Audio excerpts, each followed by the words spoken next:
With interest rates rising, a reminder that if you want to buy that $1 million dream shack in LA, now is the time. Adam Carolla. Yeah, get it on. Got to get it on. No choice but to get on. Mandate. Get it on. Thanks for tuning in. Thanks for telling a friend. I love that about you, right, Gina Grant? That's right. Handball, Brian. I like being cornholed. Well, a very difficult night's sleep for the Ace Man. What'd you do last night? Well, was it hand related? No, although there's some numbness and tingling and tenderness in That's my not right what you're hand talking about. as well. But I went to bed late-ish for me, probably about 1:15 or so. And I have this weird window where it's like at 9:30 to 10, I could go to sleep. Yep. But I go, it's 9:30. Yep. Push through. And then at some point, it's 1:45, and I'm like, what the fuck did I... And I ate. Yep. I ate half a jar of peanut butter. And I'm Sure. like, what the fuck didn't I go to bed for at 9:45 for? But anyway, I went to bed a little late with the knowledge that Phil was not feeling himself. Oh, how many socks did he eat? Phil had booted a couple of times earlier in the day. What did he get into? I don't know what he was into, but he was throwing up. And Olga fed him some rice and gave him some Dramamine. I don't know how the fuck it works. I didn't know you could do that. If Joe Rogan can take horse Yeah, paste, that's right. then Phil can take Dramamine. And I was like, where's Phil? I don't know. So I just slept with the door open in case he wanted to come wandering in at some point. But I also had the pre-existing knowledge that Natalia and her friends were going off to Disneyland Oh, nice. at 8:30 in the morning. Well, they have to get there early because the lines are really long. Well, Oh, wait a second. I'm scared to ask if there's a guide. guide involved? I don't Oh, think God. there is. Okay. I think they had tickets, although she had been there days earlier. Wow. Sure, yeah, you But gotta there go was back. extra tickets there. What's extra Disneyland tickets? I don't know. Did she work for a radio station? It didn't work because she called me an hour ago and said they're at Disneyland. They can't get in. Oh, no. And something's going on. Shades of the time I took Beth Ringwald to Disneyland in 1981 and a half, and we drove out there, and it was Fireman's Night. And they just turned us around until it's Wow. go home. Wow. Yeah. That's rough. I will say with the new Disneyland's really tech savvy these days. The app, everything's on the app. You order the food on the app, everything's on the app, including your tickets. And I'd like to think that we're reasonably tech savvy for people in their early 40s. We had trouble at the gate. Christy had to do a whole thing, talk to the manager. Like, I hate it. It was a whole thing. It was like, no, we bought the tickets, and they had to find the number and the receipt. It is not as smooth No. often as they would like it to be. That's why I told you the fact that my stepson is into Super Mario Brothers and doesn't give two shits about Disney. I feel God like I bless hit the him. lottery. Run with that. Yes. Yeah, so And anyway. Natalia decided to call you to solve this tech issue. Yeah, but I couldn't, and she's put her tail between her legs, and she's coming back home. But Oh, I feel like she could talk her way in with some free tickets. I'm curious where you guys come down on this dilemma. Not dilemma, but how would you handle this? And I'm curious, Emmy, how the rest of the staff may handle it as well. let's hear it. So now it's I haven't been sleeping great because I'm a face sleeper and my hand's fucked up and I tend to put my hand under my face, Oh, yeah, but my you can't do hand that. is numb and I thought to myself, oh my God, if you are a back sleeper and you breathe through your nose when you sleep, you are halfway to fucking heaven. I'm a You're mouth halfway to sleep at all times. I'm a mouth open guy who gets the dry mouth, who has to sleep on his face. No sleeping on flights, no sleeping. And when you have any kind of procedure and they go, you got to be on your back and have your foot elevated or cannot do it. I'm a full face sleeper. So it's been rough sledding. And I hear the doorbell to the house going off at 6:09 in the a.m. Ding dong. I don't like that. Something's going to be wrong. Better be wrong. Yeah. Somebody And better be bleeding. Then I start running through all the possibilities. So it's ding dong, and I'm like, Natalia's friends. I start thinking, let's see, now for Natalia, all right, but she's not leaving till 8:30. It's 6:10. Then I think, ooh, they're doing some work on my street. Maybe this is one of the guys saying, gotta access the move your manhole. car. something. But I'm like, those guys don't start at 6:09. They start at 8 or 7:30 or whatever it is. So now there's also the dress code, which is Half chub. I'm in my underpants with the half chub. The bathrobe is not with me. Do I just pull on the trunks and go to the door, or should I get something more than that? Do I do the door shirtless? Not sure who's there. Then I have this thought about maybe the fire department, but I don't know why. The fire department's always on the table. Maybe the fire department has got an alarm or something, whatever it is. So I'm walking down, and as I'm heading down the stairs, I hear the second ding dong. Oh, boy.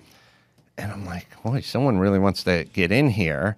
And then as I get to the bottom of the staircase, there goes Natalia's friend in a hurry with her junk packed, meaning she slept over. And then I was like, where are you going or something? And she goes, oh, that's my mom. She's off. She's picking me up. No. Yeah, well, that's what's kind of running through my mind. Like, so mom's picking me up. And I'm like, This is confusing on many okay, levels. Then I hear bang, bang, bang on the downstairs door. What year is this? Doesn't every 16-year-old have a cell phone? First thing that goes through my mind is she's gotta. Hey, honey, I'm outside. Yeah. She's not holding the phone, but I assume she has the phone. Now, I don't like this. the mom is probably one of those moms that is in one of those 5 a.m. jogging clubs Just call or her something. Christy. Yeah, those moms. We like to meet early because we can get our workout in before having to cook a continental breakfast for the family and then take the kids to school. Like What is today? Wednesday? Should be baking a cake this morning. Don't be silly. Right. So I have things to say to everyone. Like my dad would be this way. Like my dad would just get up at 5:45. I would work Loveline, get home about 12:30 at night, and then he'd like, you want to do breakfast on Wednesday? I was like, what time? Yeah, but I don't know, 7:30, 7:45. I'm like, no, I go to bed at 2. Like I'm not on your clock. So if you're on a clock and that clock is a reasonable clock, then feel free to apply that to society. But if you're on some sort of swing shift clock, there's two sides of it. One, no ringing doorbells during the summer break at 6:09. Have some self-awareness. Number one. Number two, you're not allowed to come home from your swing shift where you get back home at 1 in the afternoon, take a nap, and get shit ripped at the neighbor who got the weed whacker out. It's 1:45. Yeah, what the fuck's going on? Life is going on. These are daylight working hours. You put a pillow over your head. Yeah. Those are your hours. So Kill yourself? she's ringing. Yeah, put your head in the oven. It's extreme. Draw a warm bath. Yeah, you put a pillow over your head, you can't sleep. So when a nurse puts a pillow over your head, Curtains. Oh, you'll sleep. you're sleeping. So I was like very perturbed. And then I was like, is that unreasonable? And then I thought, well, yeah, use your phone, send a text. And then it was kind of the second ring that got me pissed. Like, Aggressive. ding dong. And then a Ding knock. dong. Yeah. Like, hello. I don't like I'm this. here at the crack of dawn to pick my daughter up. What is What's the meaning going- of this? And then I thought, well, she's trying to pick her daughter up. But then I thought, surely there's an adult asleep in the house who's going to get up, and maybe other family members or a dog that's going to start barking or something like that. It is not 6:10. It's like 6:08 in the morning. And then the knocking on the door, which now would that just suggest she's pissed at her daughter about something? Because I'm sure she said to her daughter, "You be out front at 6 whatever." a.m. But So you don't wake the family. but when that doesn't happen, you're not allowed to ride that doorbell. I am in shock. I don't know. I mean, just if it was 2 p.m. and the mom got out of her car to ring the doorbell, that would be shocking as well. But this is like, Well, like Brian I said, wouldn't say shocking, Well, but this that- is 6 a.m. who goes to the door to get somebody anymore? I will. It's 6:10. Realistically, the mom probably said, be outside at 6. I'll be there at 6 a.m. I would suggest that maybe the phone was out of battery juice or something like that. I think you have to just sit and wait. Yeah. I personally would never do it. I just Oh, I, no, I would God. I would walk around the outside of the house and try to Peering tap in on the the windows. window Same. of something. Same. It's just ringing that doorbell. It was like 6:08, and I was like, "What's going on? Doorbell's ringing. What the fuck?" And then I had this thought of like, fucking Natalia order McDonald's to be like door dashed over to the McMuffins. house or something. But no, she's not leaving till 8:30. This is 2.5 hours before that. Anyway. Did So you no one- see the mom? I'll say no one saw you in the undies. No, as soon as I had some context, which is her daughter with armful of clothes rushing toward the door, I was like, all right, you got this solved. And then I just turned around and went back up into bed. Ballsy. And then I tossed and turned because I was like, who rings a doorbell? And I don't know how you guys are with that, but I'm like, this cannot be let go. I don't know who does this. I'm going over the machinations. Like, oh, maybe the phone was out of battery or something. So you don't ring that doorbell No. at that time. And and she did it backwards. I would start with the very most apologetic courtesy knock just to see if that was enough to wake anyone Unobtrusive. up. Yeah. You don't start laying in on the doorbell. 2 times. Wow. So then I'm laying there going, and then then Phil comes up in the room. Oh. And Phil, when he doesn't feel well, he'll just sit there and mope at you. You know, he just sits there, Same. sits and mopes, and then he does a move where when he lies down, he grunts. He just goes like, ugh. Like when an old guy gets off the sofa. He's like, he's not feeling well, so he makes a noise when he gets up and down. He's sitting in the corner. Then he's up on the ottoman. And now I'm on Phil is going to yak alert. Whereas I'm trying to sleep, but I'm also trying to keep an ear open for Phil. Because if Phil starts to boot, I want to get there first. Now, the bedroom is configured this way, and there shall not be any hyperbole used in this description. It is a large master bedroom because I took out a wall in the door and I actually made an office and master suite and combined it to a very large master bedroom. The large master bedroom has all hardwood except for a white, very shaggy carpet that is Perfect. underneath the bed. It's a California King. It's a huge bed. But there is about a 2-foot runoff strip of carpet that goes beyond the bed Sure. on 3 walls, the back walls against the back wall. So in the front, and the 2 sides, there's like a 2-foot apron of white carpet. Phil has now moved himself to the corner, the farthest corner of the room, and is surrounded by a sea of hardwood. I'm keeping an eye on him. I'm trying to talk to him. I'm trying to pet him. He's not in a good way, and he's clearly I don't know if he's in pain, but he's in discomfort. And I'm trying to convince him, come up on the bed, sleep with me on the bed. He doesn't want any part of this. He's just off in the corner. I guess when animals aren't feeling it, they like a corner. They like a corner. They like to be alone. Yes, I wish more humans were that way. Same. I feel a tickle in my throat. Good, go to Catalina, Goodbye. bitch. See you in 3 days. But he just went in the corner and he's just sort of sitting there. And at some point, I'd get up and look because I have the doorbell ringing in my head, and I'm also worried about Phil. And I also have this psychological thing where, oh, fuck, the night's sleep is shot I'm now. up. It's shot. And I have a very busy day today. So I get up and I periodically see Phil kind of moving around. But again, is 92% hardwood and 8% carpet running in this master suite. But the 8% of carpet is a white shag. Easily ruinable. And Phil does have a rich history of finding the swatch of Yes. carpet and booting It's on a that. divining rod. So I, some point, wake up and I see Phil laying at the foot of the bed on the carpet. But he seems to be okay. And according to Olga, he booted the night before, and Olga's fed him white rice and his Dramamine. So I'm like, all right. So I go back to bed, and then at some point, Phil's yakking. But you get the There's a lead up. You get a 4 or 5 Mississippi lead into the yakking. Now he is over the white carpet and shall not be moved. You can't. He's 110 pounds. He's not going anywhere. I always feel horrible because it's like this creature's having the worst day of its life, and I'm trying to push him just 2 feet onto the hardwood, but. And he has like Satan to him. He has no contact for this. All done is his evil owners trying to wrangle him by the neck and pull him toward hardwood while he's going through the convulsions. So I can't move him. I quickly grab a T-shirt that is on the floor, and I start spreading it out in front of him. But Phil doesn't want any part of that. He's walking past it.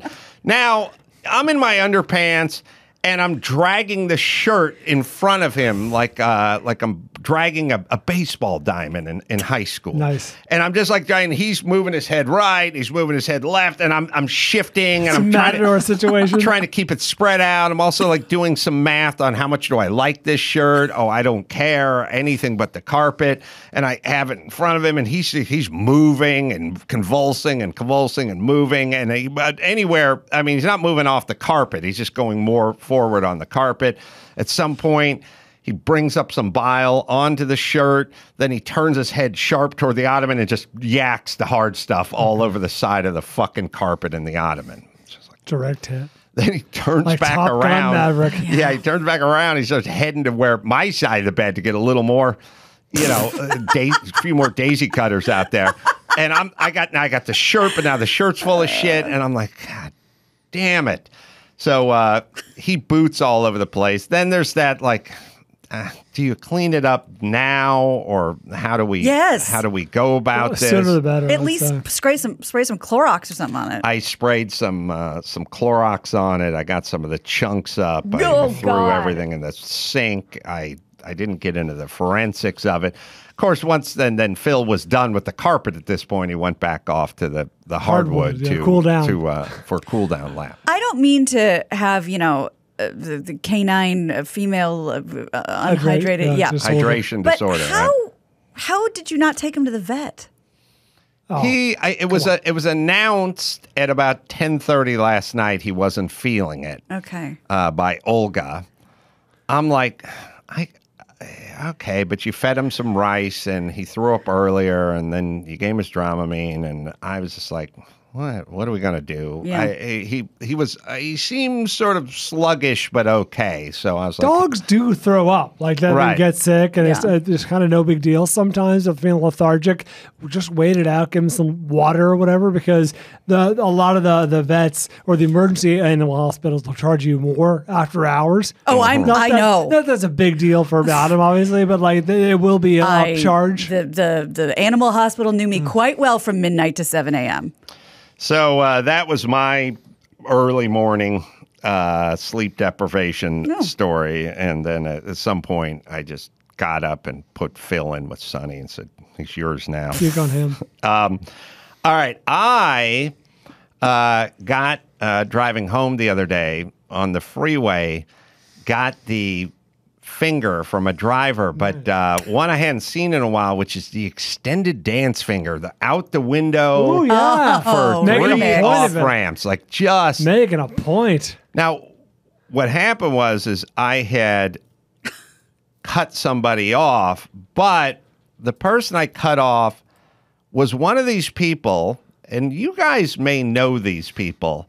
They sit in the pocket. They sit in the blind spot pocket. Like, I'll drive around with Mike August. He'll just sit right in. He takes his front right tire and puts it even with the driver's side, or a little behind the driver's side door. Wow. And then that's how we go.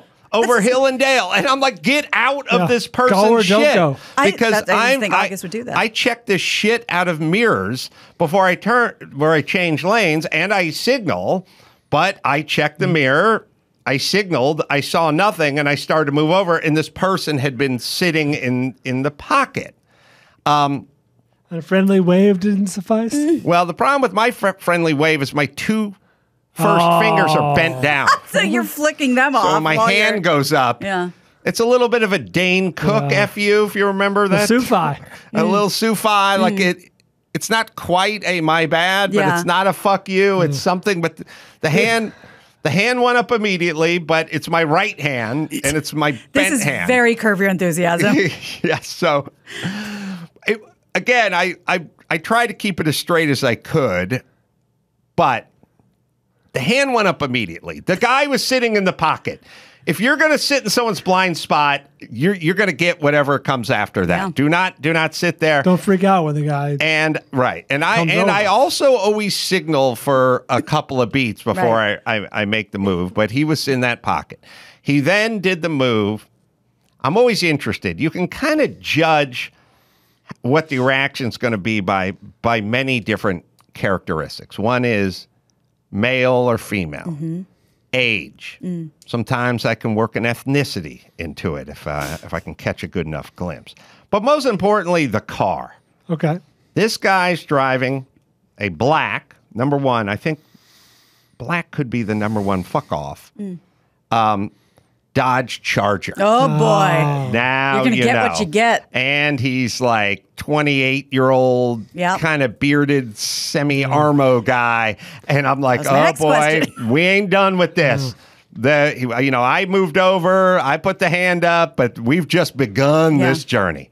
Then he's got to do the move where he does the super reckless move to get in front of me. Yep. Show And then you. once So he you got to gets show you exactly. once he gets in front of me, hand out the window at about 45 degrees, not low. I guess it was a clock could be about 10:15. Dennis Eckersley, three-quarters. 3/4, hand out, full bird, and just kept it out. Just didn't retract it, never brought it back. Just all the way out. Maybe you'll the whole think time. twice next time. Again, folks, if you're listening, please try, and this is a big topic of mine. Try to parse out the sort of stuff that people do intentionally to try to harm you versus mistakes. If you can't lump them all in the same fucking hamper, because if you do, you'll go through life insane. Your 7-year-old will break a coffee mug, and you go, "What kind of attack is that?" It's like they made a mistake. Yeah. They made a mistake. There are mistakes that are made. They happen on the road all day, every day, times a million. People switch lanes. They don't see you. Please try not to internalize that as attacks. On the other hand, if someone at work is trying to stab you in the back and get, By all means, be outraged. try to get that bonus that off of your sale, then put your hand out the window then. But let's not just have one single mode. The life never works out for those people. It never works for those Everyone's people. against them. All True. of society Yeah. is out there to gunning get for you. them. Yep. So And it's funny you say, if your kid makes an accident, I don't know if you found it this way, Brian, but in those toddler stages and a little beyond, that is a little kid's mode. Like, you did this to me. And we're like, no, these are accidents, and it's like, so little kids love to accuse that stupid chair. If that wasn't there, I wouldn't have tripped. And so do you just carry that through your life then? It's been a real learning process for me because Tessa obviously will just knock over a thing of milk or whatever, and I'm instantly furious. But I have to bridle myself, and she goes, "Sorry." I'm like, "Tessa, I'm not upset. Just please be more careful next time." How does that work out? Gritting my teeth into a fine powder. I'm going to fix this for you. I have a drop cloth, like oil, that vinyl cloth on my could table. use that for Phil. Plus, from Amazon or something, one of those water-resistant tablecloths over it. So I don't even give a shit what's spilled anymore. I have So you're encouraging the behavior. It's not going to change. I have almost no thoughts about mistakes. No thoughts. I agree that, when you keep telling the person, stop setting your glass of milk on the arm of the Yes. sofa. That's less of a mistake, That's- more careless. Yeah. Right. But I still But have. you're reaching for something and it gets bumped. I was bumped. I was sitting in my car yesterday on my way home on San Fernando Boulevard, sitting at a red light, and was bumped hardish by someone behind me. It was a bump. Like I Wow. was like, whoa, what happened here? I looked in my rear view and saw someone, in fact, had tapped me a little harder than a tap. And then I sat So you there. get out of your car to investigate. What's up, motherfucker? I sat there and I said, nah. I looked at their car. I saw they had that sort of plastic front bumper. I saw they had a front license plate that didn't have any damage. I ascertained that there was no damage to my car. And I drove on. I never raised my hand. I never put my hand out the window. I never did anything because I'm like, they know what they did. Yep. It was a mistake, and there's no damage done. And I could put my hand up and give the, hey, what the fuck? Yeah. But how's that move the needle for me? Oh, that's why the car has the dent in it. I wonder that. When we all worked at 97.1 and I had to go to one of those ski dazzle things at night with Conway, those, ski show. Okay. You know. Ski dazzle? No. You know Ski dazzle? No, Come on, bro. I'm sorry. I genuinely don't know. What do you Ski live in dazzle? LA? You don't live in LA. Ski I genuinely don't know. dazzle. Ski dazzle used. Well, I know it because it was one of the many, many things that Corollas were never going to attend. There was the Super Bowl of motocross. Yeah. There was the Orange County International Raceway drag races. There's the Boats and Toy Hauler show. Boats and Toy Hauler. Bob Denver's going to make an appearance. There was the Ski Dazzle, and there was the other one, the motorcycle races, the flat track races that took place at Orange County International Raceway as well. I was going to be a part of none of those things, but the Ski Dazzle would come to town. Oh, yeah. And they would It's like a trade show-ish. it would go to like the thing. convention center. Yeah. Head and Rossignol would all set up their stands. Okay. And at some point, For outdoor sports, obviously, given the name. Yeah, It and was they're all like little climbing skiing. walls inside, and they would, at the beginning, maybe even have like a little outdoor Yes. snow slide thing or Yes. something. You could try it out. Exactly. Ski Dazzle. I don't know what you're talking about. I So- don't know when it went the way of the dodo. I didn't know it didn't exist anymore. It was a pretty big part of my childhood. It was a pretty big part of the promotions at 97.1. Yeah, I don't remember that at all. See, Emmy, I had an undiagnosed brain tumor. See if you can find.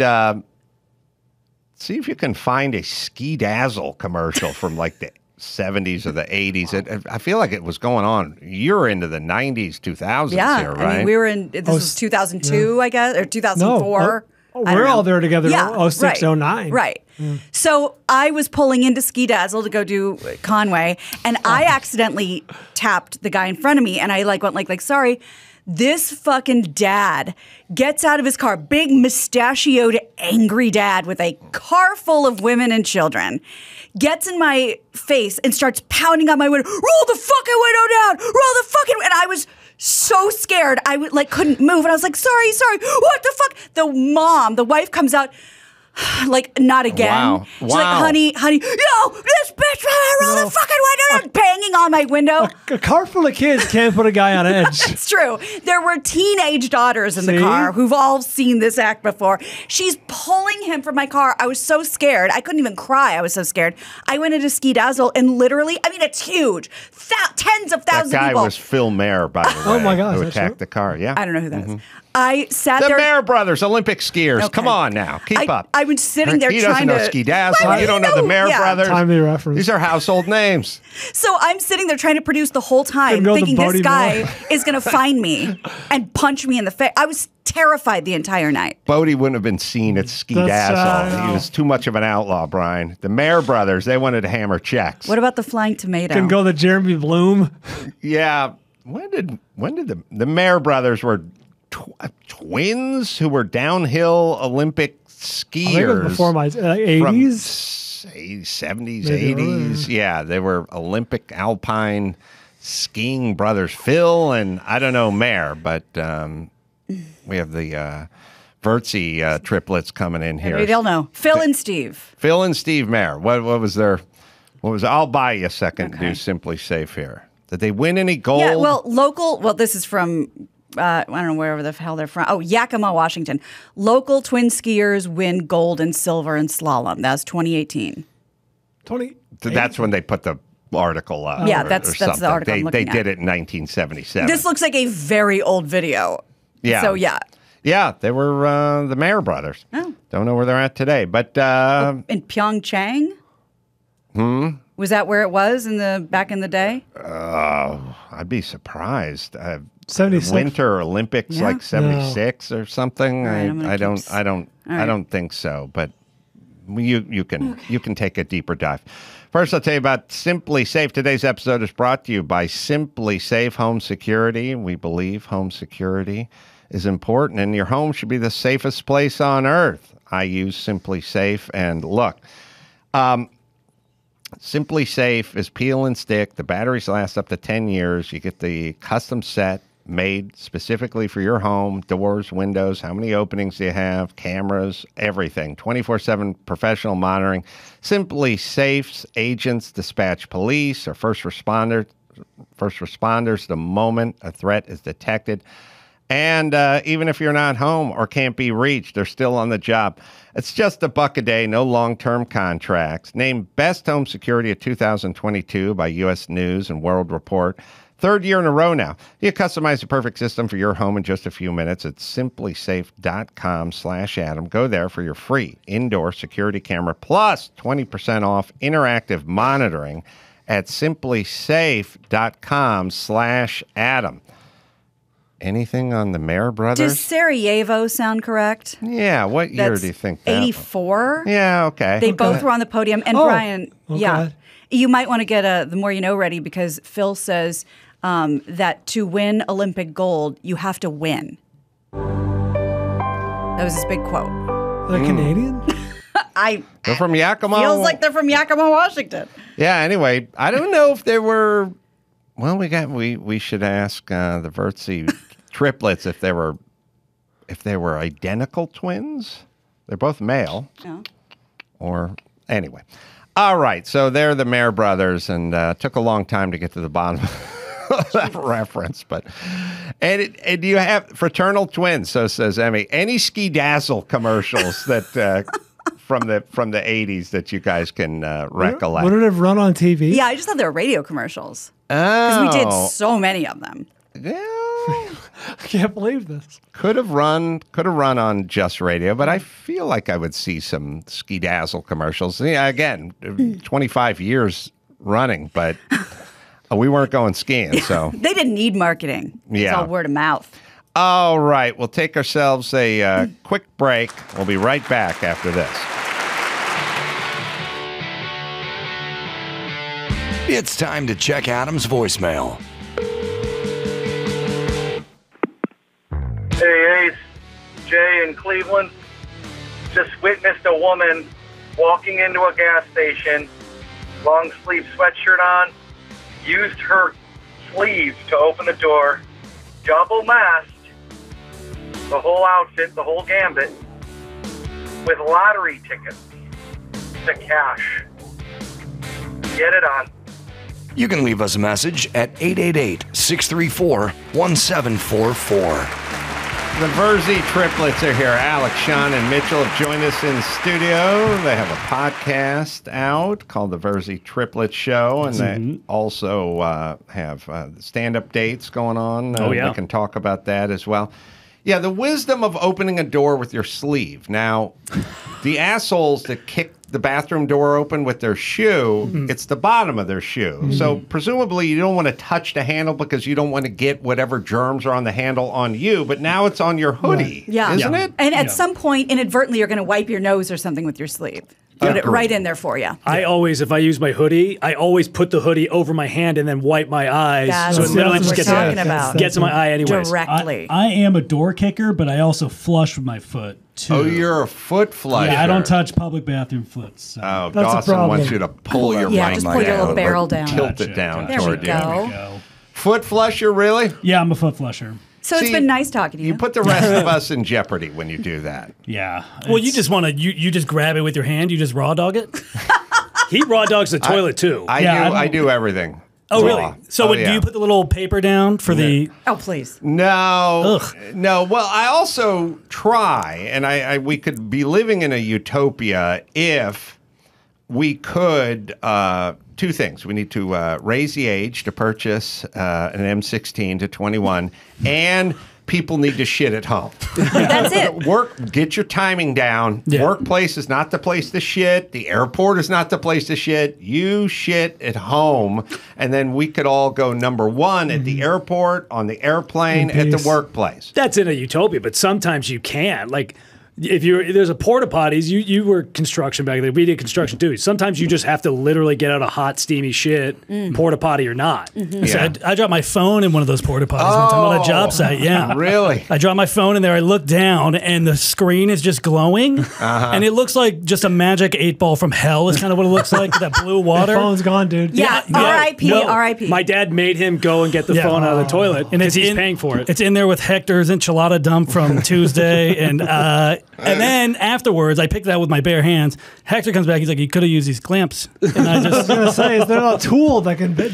this happen? There is, but it was so quick. It was so immediate that I just had to do something. Otherwise, if the screen. If the screen goes down, going anywhere. But if the screen goes dim, then you can't see it. It's lost, and then I have to fish around. Hey, Dad, can you call me in about 30 seconds? Exactly. It was that was one of the worst moments. And we weren't smart enough to use the tool. We were the unskilled labor for our dad. We say we did the jobs that the Mexicans were too qualified for, is what we usually say. Right. Well, I worked on construction sites for 13 years or something like that. The thing about the dads, because your dad was a contractor, right? Still is. The kids become the sort of mule labor for the construction site dad. Like, gone are the days of the farmer, by and large, with the sons that work the field. Nah, but the modern day version of that is the construction site. You start in high school, you're unqualified.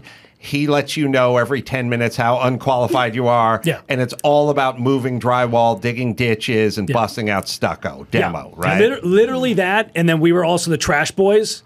So we moved all of the trash out of the construction sites. And then my dad had a rule, because he was the boss, we were not allowed to use power tools. No. Wow. They did not. He did not. The triplets did not get to use power tools on the job site. And depending on what kind of dad you had, he may have actually been harder on you than he would be on some guys he picked up from Home Depot, because he had to let everyone on the job site know that there was no favoritism going toward the sons. Right. Extra hard. Yeah, there was definitely some of that for sure.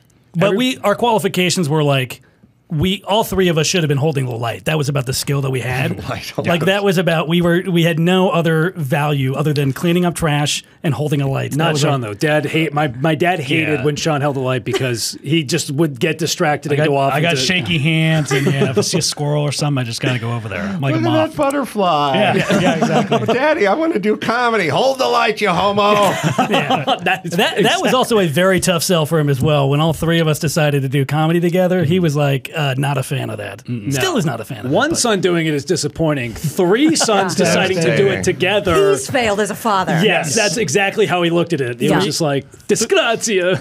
My entire legacy is ruined with their comedy. 3 college degrees right down the drain. Oh, yeah. So you guys all went to the same college? Me and Sean went to the same college. They didn't get accepted into my school, so Oh, I went to really? Cal Poly. Yeah. Oh boy. Slow. Yeah. San Luis Obispo. Yeah, San Luis. You barely got through. C's get degrees. That's all that matters. Not to mention, you didn't even take hard classes. You took like a rodeo class. Like you didn't. Well, yeah, they got fun classes. They had beekeeping. They had rodeo. So like beekeeping. We have lots of questions. Yeah, I didn't get to take the beekeeping. I took the rodeo, and that'll make you feel like a pussy real quick. For sure. And your dad be like, you got a D in something that starts with the word B? What the fuck? How stupid are you? Well, that's why we ended up reverting not to real jobs after college. We ended up working with my dad and doing construction. That's right. You kept saying that he would always tell us we're unqualified. It's like, Dad, I have a college degree and you don't. What are you talking about? Be sure to remind him of that while you're holding a beam for him. Yeah, exactly. I got recruited to play football at a couple of colleges, and one of them was Cal Poly San Luis Obispo, but this is in the early 80s. So the bar is very low. I don't know if they had beekeeping or bareback riding or wrangling sheep. That's what they're known for, actually. That's why I got accepted into the school as bareback. There must be a cornucopia of classes now that you could take that really is incredibly light lifting academically. And that's just gender a waste studies. of time, right? That's right. So what did everyone focus on in college? We all did business. All business degrees, just completely flushing money down the toilet. But it's better, again, that we didn't do like I'm gender studies. He's liberal. Like, it would have been so much worse. Wait, business is flushing money? Business is better now. I was going to say, I was a theater major, and you think you flush money down the toilet? Well, theater works. You're in entertainment. Finally. Yeah. I don't think our parents would have let us have done any of the liberal arts as a degree. Like, there's no, like, they didn't let us go to a junior college. No. There were only specific schools we could go to in the area that they would even allow us to go to. It's like, we child acted as kids, like all the money we're spending on college, that's our money anyway. And they're trying to tell us like, you can't do this, you can't do that. So is there any other, there's no other comedic triplet stand-up teams. No. And there has been partners, Yes. but no twins, I don't believe. There's Although- a couple twins. Sklar Samara brothers. twins. Oh, the Oh, Sklar, sure, yeah. fucking the They Sklar come on, brothers. yeah. Now I feel like an asshole. No, that's cool. You've probably known them for like 20 years or something.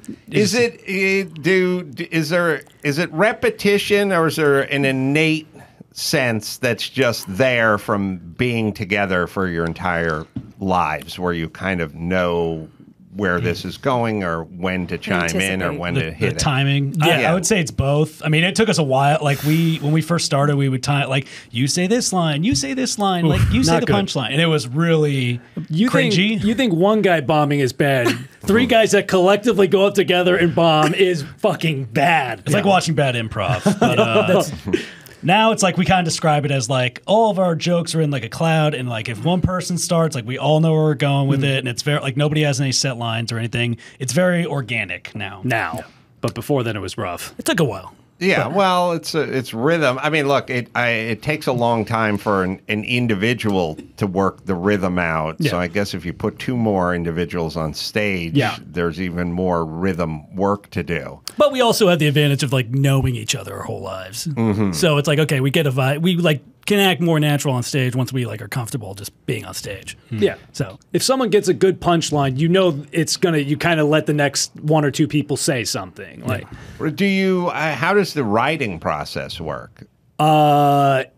individually, we try to write jokes on our own, and then we'll bring it to the table, kind of workshop it. It's kind of like a writer's room. Yeah. We kind of like pitch them and then like try it out and see how it goes. but way dumber. Hanson was just in here. We Yeah, saw that. on the It's multiples week. The Mara right. twins, Hanson. Mayor, how dare you? Mayor, sorry. I don't want to disrespect them. Yeah, there was a second Mar. That would be horrible. One's bad enough. We got enough trouble with the first one. In their latest album, they broke it off into thirds. Like you write, you write 33%, you write 33%, and you write 33% of the album. See, that seems weird because then if like you could see which songs are way more popular than the other ones, so it's clearly showing that who has a talent. At least this we can hide all the jokes and take credit for tags. I would like to do that because, you know, Mitchell sometimes thinks he's the best joke writer or something. And it's like, all right, let's try it out. Let's see who's the That's a funniest. No. Well, it is interesting in that if it's a band and you do a song and, you know, the drummer likes his song and the bass player likes his song, you can put it in front of the audience and get a vibe. Yeah. But you can't get the initial audible reaction to a joke that works or doesn't work. But then if your joke doesn't work, then you're going to accuse him of sort of, well, you didn't land it right, right? You didn't deliver it. If you had done your job on this joke, it would have flown or soared. If a joke bombs, then we'll just shit on the person that told the joke, even if they didn't write it. We'll just be like, oh, this guy sucks. Yeah, he's the unfunny triplet, and then you just kind of try to move on after that. You ever do a show where one of you, gets COVID and two of you you're forced to go up and do stand up with only two people? We had a couple shows where we had to like fill in. We have done that before, but it's not as fun. No. And the rhythm's just slightly off. I mean, any comedy set is lightning in a bottle half the time, where it's like sometimes you just get that good audience, you get the good flow, and you just keep going. For us, it's like one little thing, just like a bad joke. It's all the same thing. It is a letdown if you expect 3 people and then 2 people show up. Yeah. It's like, I remember that time I went to a show and this one dude, it was just some dude named Dave Chappelle, and he stood there for like 90 minutes, and I was like, hello, where's everybody else? the cavalry? I just hogged the mic the whole time, yammer. Selfish. Do you guys have like some comedians like, let's say Margaret Cho, probably have a different audience, but Kathy Griffin, they have the gay, lesbian, some have a gay, some have like a lesbian, some have a black, some have a Hispanic. Yeah. do you guys have like a multiples audience? I don't mean they all show up at the same time, but what I mean is like, you know, when you're doing social media and stuff, where people like, oh, I have a twin, and it's so right. Like you're speaking about me and my sister or whatever. It's only Siamese. Our audience is all Siamese, twins and triplets and quads, and they all come to our show. And it makes it very difficult to seat them. That and South Americans that want to fuck our butts. I'll tell you what. Oh, really? Big with the gays. The big with the gays. Yeah. Sure. Oh, yeah. I can see. Nice. But then we we do have a lot of parents that like empathize, like, oh my God, like your mom is an angel. Like they understand what they went through. Like a lot of twins and triplet parents have reached out to us, be like, we really love what you're doing. Because our mom had 4 boys in 15 months. Like, wow. That's what everybody says. Yep. Wow. And is he on the construction site getting yelled at by your dad? Or He's going to take over the family business, and then we went the complete opposite way. You know, I was thinking about the conjoined twins. I guess the Siamese twins. Conjoined is the more politically correct. Oh, is it? Oh. Yeah. But I think there is an original Siamese twin. That were from Siam? Right. Okay. And That oh, makes yeah, sense. yeah. And they, 2 women, I Sure. believe. I don't know. Emmy can look it up. I mean, it's flashes. But they tell these stories of like, well, you know, they were both married. And, you know, one of them married an alcoholic, and that was the situation. And, you know, one of them had a husband who had quite a prodigious appetite sexually. And it was like, and on their honeymoon. And it was like, I need all done diagrams. That way. Yeah. Yeah, I remember hearing about it was a set of conjoined twins. It was 2 guys. Apparently, one was straight and one was gay. Whoa! And the gay one had a husband, and you know, there's nothing really you can do about that. Just open your mind. And he was a bottom too, so they both got fucked in the ass. I feel like we kind of skated right over South Americans wanting to fuck your butts. Oh yeah, so all the time. Some of our favorite messages are just like one dude after we did a kid show on, and they Netflix. literally Let's specify that we were on The Floor Is Lava. That's on probably Netflix. better, yes. Yeah, Okay. we're huge fans. Thank you. he sent a message and he's just like, "Do you like boy pussy?" And then he sent a picture of his hot Brazilian asshole. Wow. So boy pussy. One of them, Happy Pride Month, everybody. My theory is the Brazilians, you know, they're an ass-centric culture. They got a wax named after Spend a them. lot of time on their Yeah. asses. They've dedicated parades to their asses. Possibly monuments. Yeah.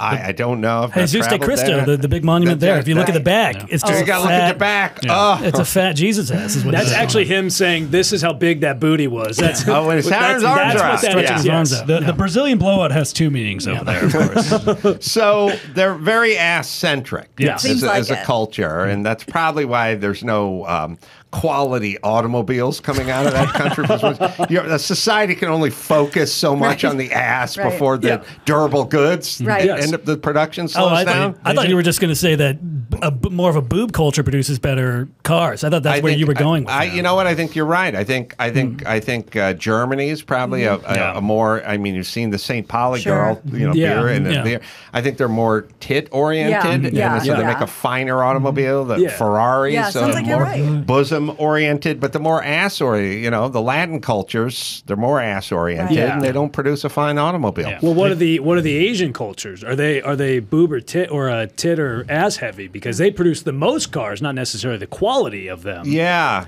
It's a good question, Adam. I'd have to really break that one down because I don't. It is true the Asian don't make a commitment on the ass versus the boob. Well, they hide everything too. all They like blurred. to smash their feet in and like they like to hide. binding. They put everything down. But I feel like Asians are more of a boob culture for sure. I don't know. I try not to associate with any of them. So I really What about your old friend Minka? Oh, Minka, number one Asian big boob queen. There you go. Ooh. Yeah, do you there guys you go. know Minka? I don't know. We Minka. don't. I'm going to look her up after this. Who is number one? She's number one. She's the number one Asian big boob queen. She used to play tennis, I think. Number one, Lord. Asian big boob Getting, queen. Yeah. So to your point about I can't believe you guys aren't familiar with Minka. I'm sure I've seen her on the hub a couple times. First She don't play tennis no more. First the Mayer brothers, and now Minka's been a really tough show a different for me. set of twins. Yes. Yeah. Who is number one? Yeah, Aunt Minka's number one. Those are beautiful. She's a number one Asian big boob queen. Who is number one? Are those real? I'm assuming no. No. Oh, come on. Okay. Well, No, you no. never know. I don't know. They're real, like you can touch them. They exist in the world. They're tangible. You know what? They're tangible. I think they're so big that's where all the terracotta soldiers were hidden underneath those, inside those boobs. All right, so there's Back to business. Look, there's a market for big boob Asian big boob queens, but she lives out here. You know, Got last it. time I ran into her, we were in Vegas. Nice. So you know, Number one? yeah, she's Asian number one. big boob queen. That's from Loveline from like, I don't know, 2002. That's before my time. Oh, before your time? I was at where I was, Olympic Gardens in Vegas. Fancy. I ran into Minka. And I said, hey, come on Loveline next time you're in LA. And sure enough, she brought her boobs in. Give and she came in. yourself some credit on this one because you had a funny thing with her where you'd come back from break. You'd like, oh, we're here with Minka, who is the number 2 big boob queen. And she'd go, Who is number one? Oh, so you're the top 8 of big boob queens, Minka? Who is number one? So I just checked Rolling Stone's rankings of big boob queens, and they have you just below the aforementioned Margaret Cho. Who is number one? 7. No, number 1, you're saying. Well, we got to get your publicist out there. Because, Number one? Asian big boob queen. Yes. Minka, the honorable mention. Boob Yeah. queen, yes. Yes, you got the bronze of Asian big boobs. Yeah. Who is number Margaret one? might have a nice pair under there. So here's my thought on Brazil Yes. and the ass and why they have the best asses. And it's also it's connected to my thoughts on why we think black men all have huge penises. Oh, do tell. We think black men have huge hogs because we live in a society that is systemically racist.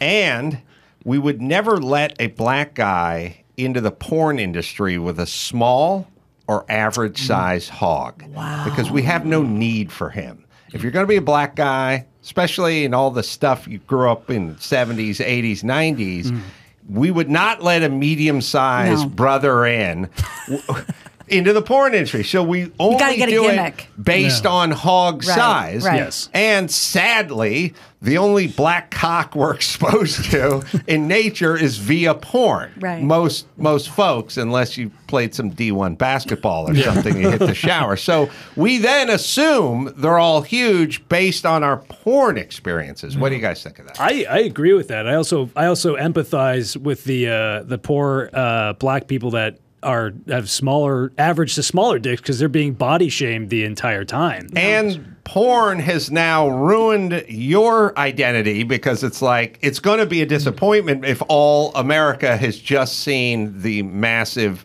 hogs that let's see, who was a Field Marshal Bradley? FM Bradley. He's one of the brothers from For example. back in the day. So now getting back to the Brazilian ass worship. Yes.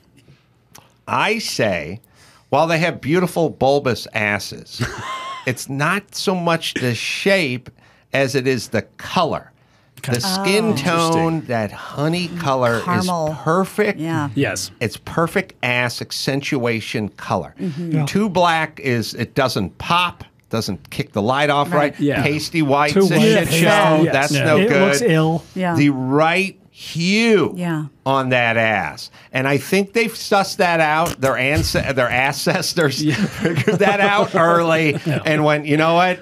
We have a perfect climate for ass. Yes. Sweet butterscotch colored ass. This is us. And so Germany, who has the wrong color for ass, they went full bustier and then put the baggy skirt down. Yes. Yeah. We're going thongs.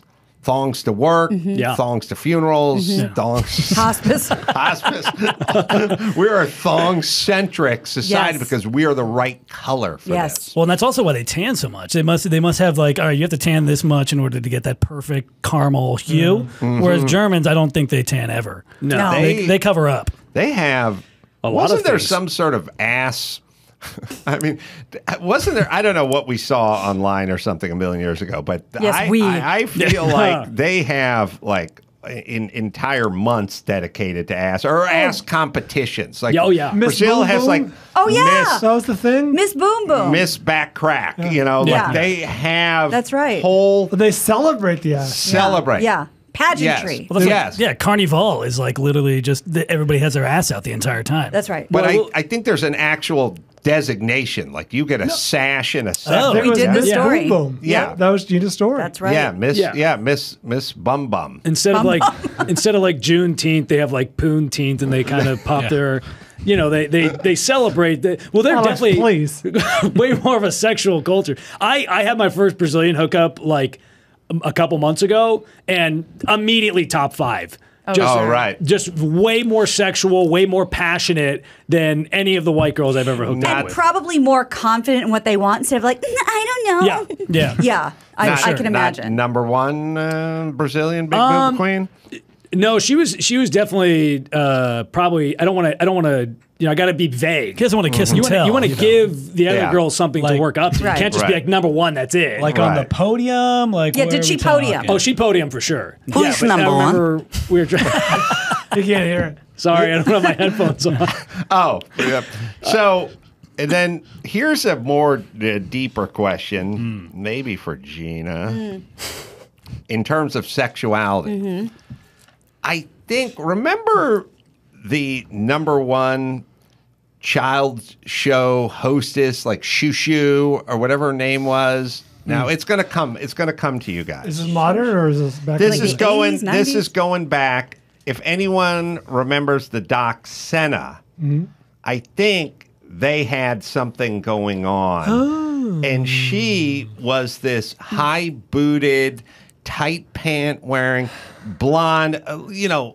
Wildly inappropriate for anyone Over-sexualized under caricature, 70, yeah. right? Got it. But her thing was she ran the biggest children's show in Brazil. And I kinda remember she's this. like shaking her ass and showing Juja? Juja. Wildly inappropriate. Yes, but the whole point is they get them early over there. yeah. They're like, hey, 7-year-olds, you're going to be waving your ass around town in a few short years. So let's get you on it. Right. Let's get you in the tent now. Yeah. Well, I don't see know it. if they don't have baby pageantry events out there, so that might just be their form of Or that. maybe they do. Ooh, and we boy. would be appalled.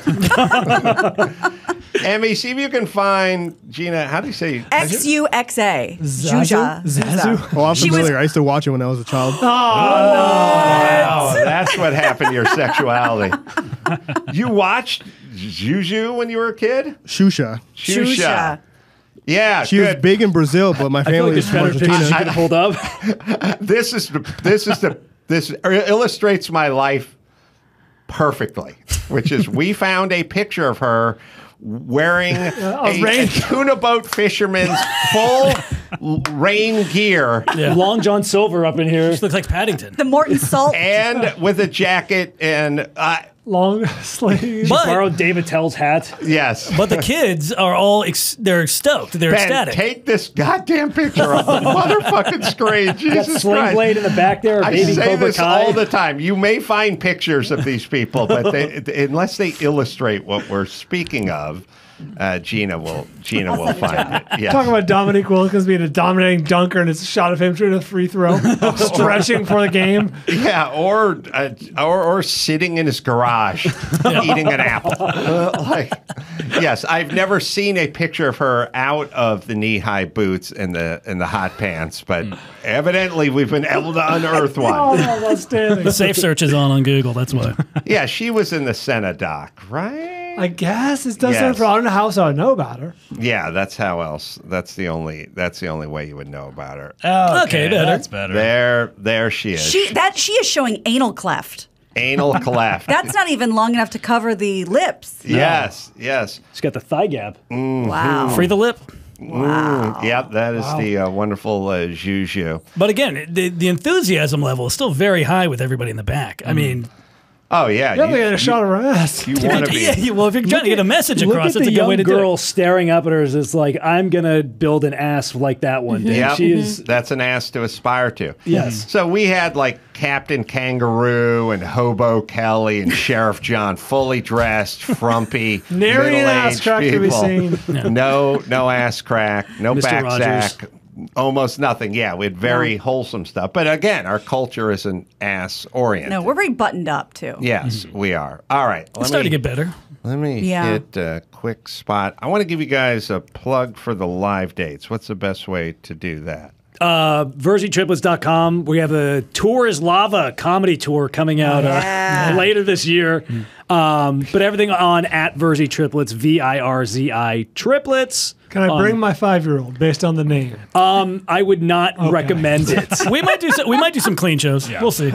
We might add some. All right, let me hit CBDX Delta 8 THC, new cannabinoids, sweeping the hemp and health and wellness market. CBDX.com sells Delta 8 products, which feel just like cannabis. Vape products, actual flower bud and gummies, even concentrates. Legal, as per the 2018 Farm Bill Congress passed, ships to 39 states. Use the code ADAM for not only 20% off your first order, but more. Orders ship within 24 hours. That's 4 letters, by the way, CBDX.com. Use the promo code ADAM. So, if this is your thing, look no further than CBDX and get in on some of that Delta 8 THC. Am I right, Dawson? But do not drive or operate machinery. Do not drive or operate machinery when using these products. Please be responsible. All right. Not your fault. The one guy with no headphones. It's not your fault. I'm sorry. The Verzi Triplets, and you can Facebook and YouTube them as well at the Verzi Triplets. Thanks for coming in. Thank you so much for having us. Appreciate it. Comedian Tony Baker in studio right after this. Tony Baker on the Adam Carolla Show.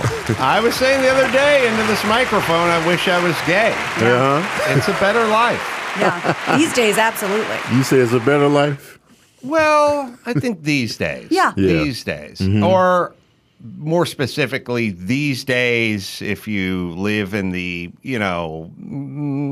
Los Angeles, Malibu area, maybe Manhattan. The beautiful, clean parts of town. You guys are probably on the same page with a lot of stuff. Mm-hmm. Share clothes. It's a good life. Yeah, agreed. Yeah.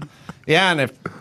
Tony, you wanted to, fulfill your commitment to going gay, and I went gay. I feel like that opened a lot of doors for me. Yeah. We have a power couple for you. Yeah. Yeah. Check a few boxes. Yeah. You know what I mean? Don't answer now. Just think about it. Well, think about it. Let me process. Well, let's see how this goes. Let me process the cheeks little speed of Adam. Yeah. So, Tony, it says here, the reason I asked you before the mic's heated up how old you were is because it says 35 on my Oh, yeah, I'm 45. Bio, give me that 10 years, man. Let me get that. Did you, how long you been doing stand-up? I've been doing stand-up for 14 years and some change. What were you doing before stand-up? Because you were 31. Yeah, 31 when I started. I wanted to be an actor the whole time, ever since I was a kid, but it just didn't seem realistic. Growing up in Chicago on the South Side, it wasn't a hotbed for, film. Casting calls. Yeah, they weren't really driving down the street looking for the next, right. Arnold from Different Strokes. But it just seemed like a fantasy at that time. So I was just trying to do regular stuff just to get a regular job. Not regular, but you know what I mean, like outside of the industry. Civilian. We had, before there was Arnold from Different Strokes in the cute and black child department, there was Rodney Allen Rippey. I remember that name. Do you remember Rodney There's Allen? Emmanuel Lewis and there's Different Strokes. Gary Coleman. The guy Gary Coleman. Who paved the way for all of them. I recognize the that name. Black Rosa Parks. What? Stop. Oh, no, wait. Rodney Allen Rippey. Wow. Rodney Allen Rippey was the cutest, blackest 6-year-old on the planet. He took America and captured our hearts. Yeah. He is cute. You guys are a little young. Yeah. His claim to fame was they sat down and they told him to eat a Jumbo Jack. And he sat there and tried to eat a Jumbo Jack in 1975. That was the commercial? Jack in the Box was out then? Jack in the Box was out. Wow. Might have been a regional. Rodney Allen Rippey was running the show. You tell me if you can find any cuter. You can, talk about Willis all you want. This ain't right. We'll get the sound worked out for Rodney. Sorry.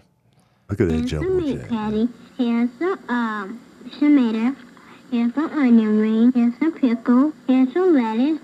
And Stand by. Something's wrong with the routing here. Like, All right. Sure, I'll help you. Have a bite. Well, how you like Jumbo Jack? Get Rodney. Just continue. Let me figure this out. All right. They are pretty damn cute. Rodney, damn. Now, I don't know what happened, but he hit the scene about. He was a candidate for mayor in 2015. Oh, What town? Really? Compton. really? He's out here. Yeah, he was. He's in the community then. Was he was a sensation in the mid 70s, but I don't know if it's a local thing because I don't know if Jack in the Box was regional or national. We at had- that Founded point. in San Diego. Yeah, we didn't have Jack It in makes the- I'm sense from they the would have Midwest, too. expanded Yeah, I didn't- slowly. We had Hardee's. We didn't have Carl's Jr. Yeah, I didn't hear Jack in the Box till I was Menace to Society. Might be the first time I heard of Jack in the Box. You know he's only 53. He's young. We got to get him on the show. Yeah. Have him eat a burger. How about Fat Burger? Fatburger I heard about through Beastie Boys. Yeah, Fly Fatburger when you were out west. That was the first time I had heard That's of right. Fatburger. Because, Same. Chicago, we had White Castle. That's right. That was the burger place. Of course, McDonald's, but White Castle was, the lick. All right, now I think we got it cleaned up for Rodney. Alan Rippey. Is that Jumbo Jack? Yeah, from Jack in the Box. Here's the bun. Here's the meat patty. Here's the, Nope. tomato. I don't know what's going on. Stand by again. Sorry. We can hear it. We can hear it fine. And Jumbo Jack. Can I have a bite, Rodney? Sure, I'll help you. Have a bite. Well, how you like Jumbo Anyone Jack? cuter than Rodney Allen Rippey? No, if he was running for mayor, he must have, had been successful in business or something. He is so freaking cute.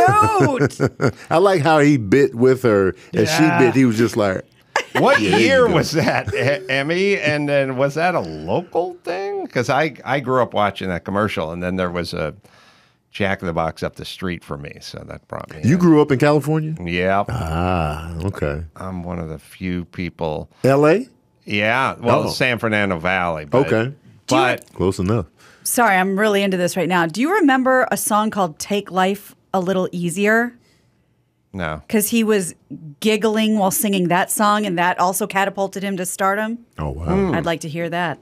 Well, I think, like I said, he was the cute black child before 100%. Arnold came in, and Urkel and all Sure. the folks that followed him. And he did $6 Million Man, Marcus Welby, Oh, wow. He was out here. Police actor. Story, Odd Couple. Yeah. He was working. Yeah. So you thought you were going to be the next Rodney Allen Rippey. Sorry, I cut you off. Oh, yeah. But decided to take your talents to the comedic stage instead. You know what made me start doing stand-up was I came out here for acting in 2006. And, you had that fantasy like, I'm going to get off the bus. And Denzel is going to see me get off the Greyhound. And he's going to do this with his hands. And he's going to be like, I want to put you in my next film, Antoine Fisher style. And then that's not the reality. And so I was like, let me try stand-up as a way of exposure to get, because I look at, all the stand-up comedians that transition into TV and film, that was just a blueprint. Robin Williams being the main guy, Damon, Jim Carrey, you name it. Seinfeld. Yeah, you name it. So I'm just like, let me try that. And then once I did stand-up one time, I was like, oh, this is what I'm supposed to be doing. This was, I never knew. This is... It's a blessing to have that thing where you do something and you go, this is what I'm supposed to be doing, unless it's killing prostitutes, in which Right. case it's not. But either way, run for that instinct. you Right. still have that. I did stand up for the first time and I sort of went, this is what I'm supposed to be doing. And the audience shook their head. I was Question like, mark. No, you should not be. And I was like, maybe a little, not so much. Yeah. But you knew it the first time you Yeah. got up on stage. I was like, this is amazing. This is exactly... So it went well the first time you It went out? did. I did it at the Ha Cafe on Lancashire in North Hollywood. Paid $5. Went up, did 5 minutes, and did well in front of comedians. And I was just like, I always ask myself, what if I bombed horribly? Would I still have that mindset of, this is what I'm supposed to be doing? Right. But I never stopped doing stand-up after that. I went every day. Speaking of acting, I should point out that Tony did have a small role in the fantastic film Whiplash. Yes, and they cut it right out. No! They cut it right out. You can still see my silhouette behind J.K. Simmons. That's all that's left.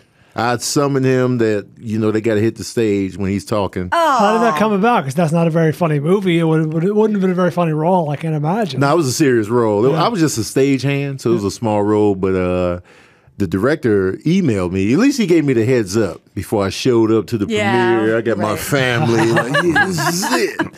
And he told me that they had to cut it. But how did you even come to be in it? I just auditioned, really. That's great. Yeah, I just auditioned and shot it. It was a one-day shoot, and then they brought me back for another day, and then they never used me that day, so I just got paid to sit in the trailer and eat fig bars. And then they cut it. Yeah. I still get the checks, though. That's great. Yeah. I had no clue it was going to be this Oscar darling of a movie. Changed my life. It was a great film. I love it. It's one of the best films I've seen. It looks good on my resume. I love that film, too. Was it Matt Atchity from Rotten Tomatoes who didn't like it? Who was? It was Gina Grad. It was. Oh, it was Gina Grad who didn't like it. It wasn't that I didn't like it, and I haven't seen it since it came out because I watched the whole thing. And Look my at phone you was down. backtracking in front of Tony. It was that I didn't believe at the time. Maybe I would if I saw it again. I didn't believe a teacher could be that mean and people would still be dying to be in his presence. That didn't ring true for me. Okay. Well, it's a different mentality, male versus female, because some of the best football coaches in the world are the biggest assholes, at least traditionally, especially college coaches. Bill Parcells, Bobby Knight. Yeah, I have no experience in that world. In sporting, in a weird way, guys, especially guys that are kind of rudderless, didn't have a dad, lack discipline, are weirdly attracted, sort of moth to the flame style. I was that way. I had a kind of a weak dad, and I loved getting yelled at by fat dudes and windbreakers, calling me a sauce and a pussy. At least they call you all son. That kind of stuff. There was something compelling, and you never said, "Oh yeah, Mr. Nielsen's a nice guy," or "I like Mr. Gallagher." You didn't like him or anything, but there was a part of you that weirdly needed it, like young males need it, and we're trying to curtail it all the time. Like, hey, watch your tone with the young boy. It's like, no, they need it like they need to scrap. We had a hard-ass coach at high school. I wasn't very good, but he was a hard-ass Coach McKenzie, and his thing was, if I didn't like you, I wouldn't yell at you. Yeah. That's the mentality. That's your blueprint for love. Yeah. I like that hard edge stuff. It drives your work and when you get yelled at, and then you put it into, especially for sports, you need that aggression and that energy. And I imagine like Whiplash when you're on the drums, that's a lot of energy. You get a lot. The other thing too is you get a lot of confidence when you're being broken down and sort of built back up, especially if you're playing football, but almost any sport where you have to kind of go to battle, so to speak. You like the fact that General Patton is your general, like the hard ass. And we have decided that these young boys internalize all this stuff. They really don't. You can yell at them, and we don't want them to wrestle or play roughhouse or anything. We're like feminizing the whole thing. We're like, don't wrestle, don't put your hands on, don't toxic masculinity. It's part of the reason our society's fucking falling apart right now is we got a bunch of fucking dudes who think like chicks, and that's not a good turn for society. All the stuff we decided we didn't want them to do was like through the Viewmaster of a woman. And so they don't like the violence. They don't like the contact. They don't like the injuries. They don't like the roughhousing. Guess what? Guys need that. It's not just all about your lens. And part of the fucked up things in our society right now is we turned hard that direction, and now we're kind of reaping it. Yeah. Tony, you look like you played some sports at some point. I played football. You played football. Yeah. Because you're big and you're strong looking. I played football for a little bit. At the time, I didn't have the right mentality for it, so I didn't stay in it. But I like that aggression. We grew up fighting and roughhousing and wrestling and slapping. I fought girls when I was little. In elementary, anybody could get it when I was younger. You know what I'm saying? Like first grade, I was losing. I was losing to these girls, man. This Chicago, they was socking me out. I got beat up by a heavyset woman of color when I was a youth. Equal opportunity, man. Equality. I was giving away 40 pounds to her. She was big. She was aggressive. She was strong. Put me on my back. Did you like her, though? Were you attracted after the beatdown? No, it was a very uncomfortable situation for me, because after she did give me the beatdown, I yelled something insulting at her during the beatdown. Was it racial? No, I have a lot of regrets, and that's one of them. I just called her a bitch. Oh. Well, and everyone had gathered around us, like coaches and people as well. Yeah. I was on my back, had my foot like her sternum. She's taking swings at me, Yeah. and everyone's just enjoying themselves. Like they're buying popcorn, and I go, "Get this fat bitch It's like the fuck Boogie off Nights. me!" It's like Boogie Nights of William H. Macy's wife. That's right. On the driveway. So they got her off me, but then the problem is we had a very long bus ride home, and she and her siblings were on the bus as well that I had to then ride. So it was a very long and uncomfortable bus ride. Sure. Did they get you again on the bus?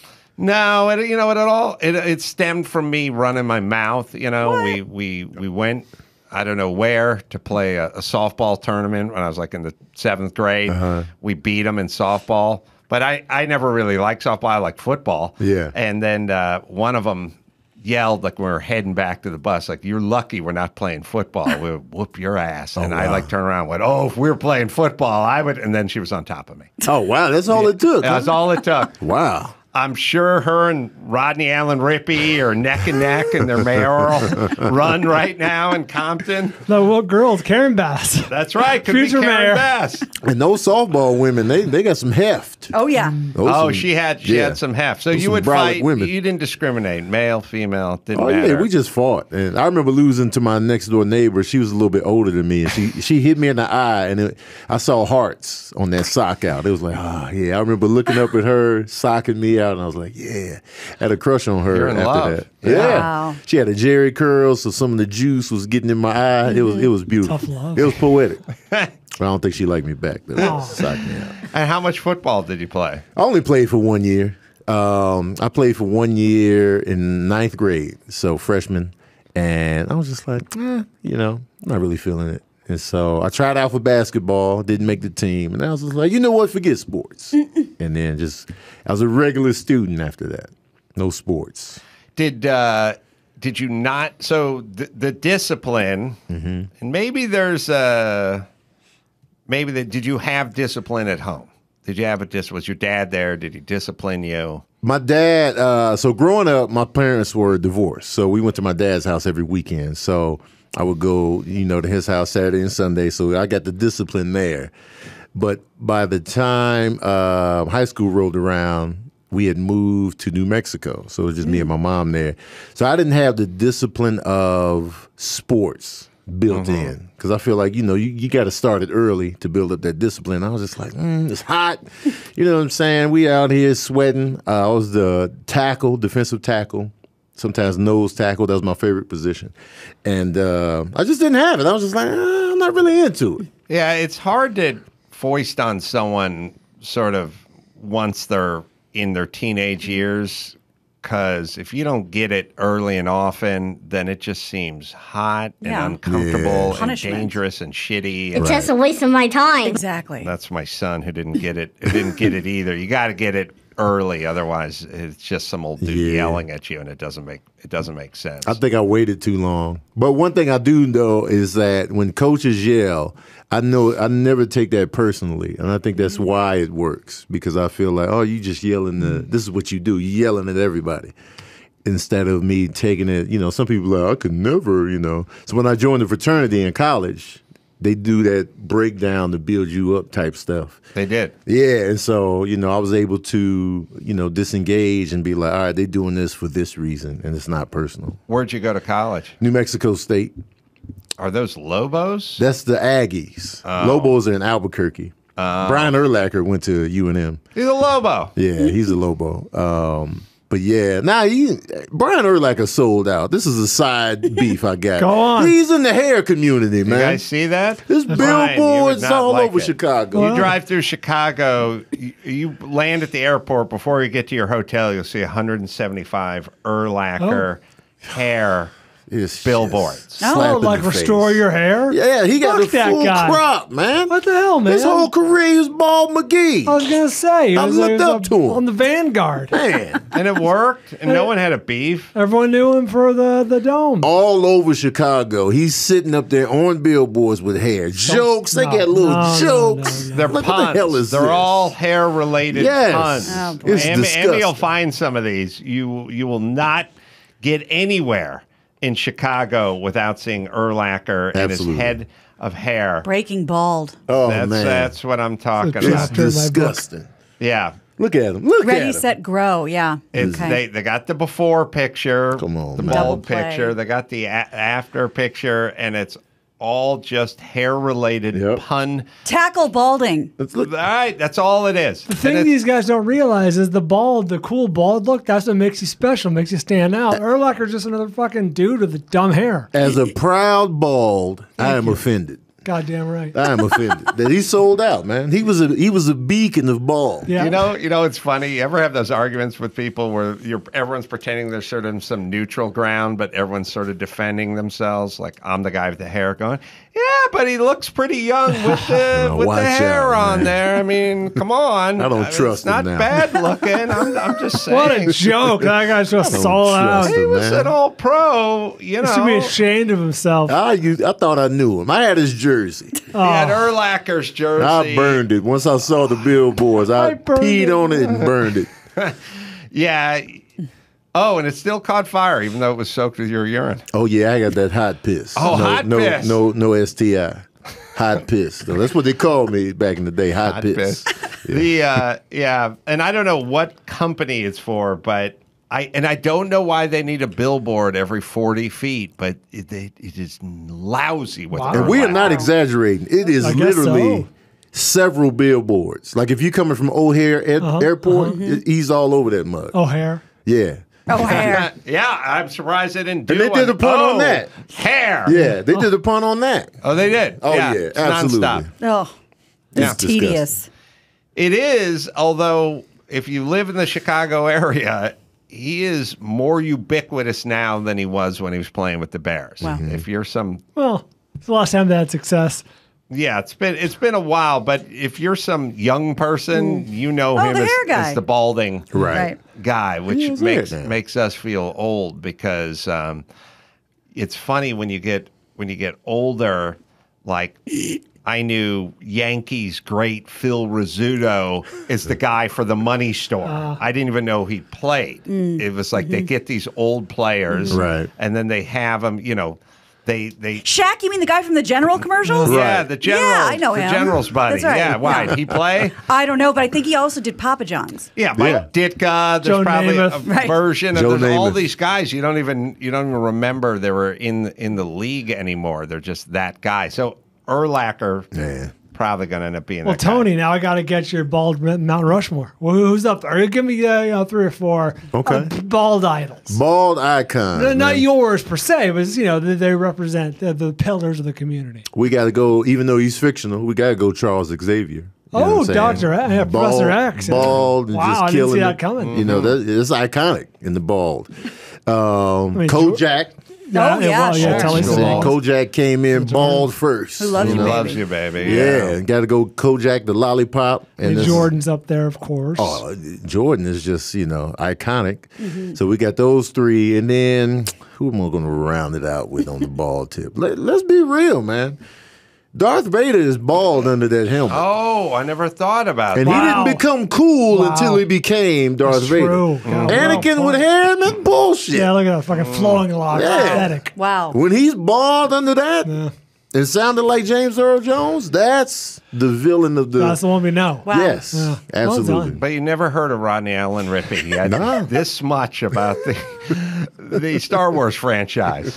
I'm off guard. I got to color me I surprised. think that commercial was regional though, because I swear I've never heard of Jack in the Box until much later. Well, Amy, we got to find out what year Rodney Allen Rippey was doing that commercial. Yeah, and we then, didn't have Jack in the Box. Yeah. Kansas City. I briefly looked on. regional. I briefly looked on Wikipedia. Jack in the Box was a San Diego company that got bought by a larger company, and in the '70s they started a big expansion. So it would have made sense that it would have grown from there to LA and parts of California. Gotcha. So that would have made sense. 77 is the year the commercial is. Yeah, let's I see was if we born can that book year. Rodney Allen Rippey. Maybe he'll run again for office. See if we can get him. See if we can get him elected. Yeah. Jumbo Jack.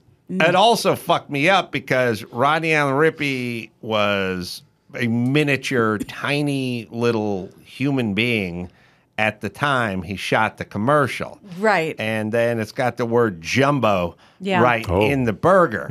So he's handling the burger, and the burger's dwarfing him because he's so tiny. And that's the point. And then I buy the goddamn hamburger, and it's like the size of a slider. Right. Because I'm normal size. Right. They Yeah, 'cause knew I what think they were doing. The slogan was too big to eat. Yes. So there you go. Yes. That is Jumbo smart. Though. Jack. Get a 6-year-old to hold your burger. Yeah. It's Yeah. gigantic. Smart. That was brilliant. Yeah, I got a dick version of that too, but the problem is the age. I Yeah. keep fucking. My lawyer keeps telling me no, it's just not. It's not going to work. And don't put it on the internet. That's the problem. Whatever you gain will be lost Use tenfold. a dime for scale, for Christ's sake, not a 6-year-old's hand. Man, You keep saying to me. I lived on Jumbo Jacks in college. Oh, Oh, did yeah. you? They were 99 99 cents. cents. Yeah. Yeah. So we stayed in Big that time. drive-through. Big time. Yeah. Yeah, I think my poor. There should be a coffee table book with celebrities just talking about their poor meals. Sure. And I don't have time for you and your ramen and your Kraft mac and cheese. Yeah. That's fine. We all ate that. Right. But yeah, I had Jumbo Jack. the Jumbo Jack. For me, there was a Burger King in like Chatsworth, and when I'd go to work out there, they had the 2 for $99 or the 99-cent each. What was the burger? The Whopper. Whopper? the Whopper. Yeah, Yeah. you could get a Whopper, Nice. and then you'd get 2 Wow. Whoppers, and that was big. Did you guys know this came up a long time ago? I was a secret shopper for Jack in the Box. Yep. I was a mystery guest, they called it, but it was a secret shopper for the Jack in the Box Corporation. What does that mean exactly? So what were you They doing? they hired like 10 at once, right? And you were on for like a year. And they gave you a territory based on where you lived. And we're in LA. So that's why I knew where Chino was, because Chino was in my territory.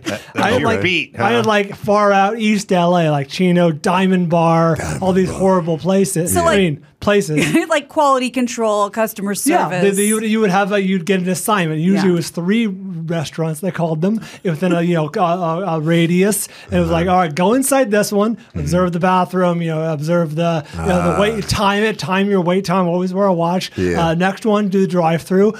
Park somewhere inconspicuous, time the cars, time 5 cars, then go through yourself, Oh, and then wow. of course eat, taste the food, get to how it is, and yeah, it was elaborate. So you were a snitch. Yeah, I that's right. got paid. That's yeah. exactly A right. plant, a spy. That's right. You were Tom Cruise. Well, in you know Mission what's funny? I Impossible. never ratted anyone out. I always just gave the blanket very boring. It was good. It was fine. Everything was good. Because it probably was fine. Yeah. It was. They ran like clockwork. Did you was. get fat off it? I fucking got fat off it. That's when I met you. yeah. Yeah, this is Brian early. was fat. You I was remember fat. Jack in the Box? I love lying. I screened calls. Oh, gotcha. But I was fat. I was fat from managing eating the Jack in the Chino Box. Heroes location at the time.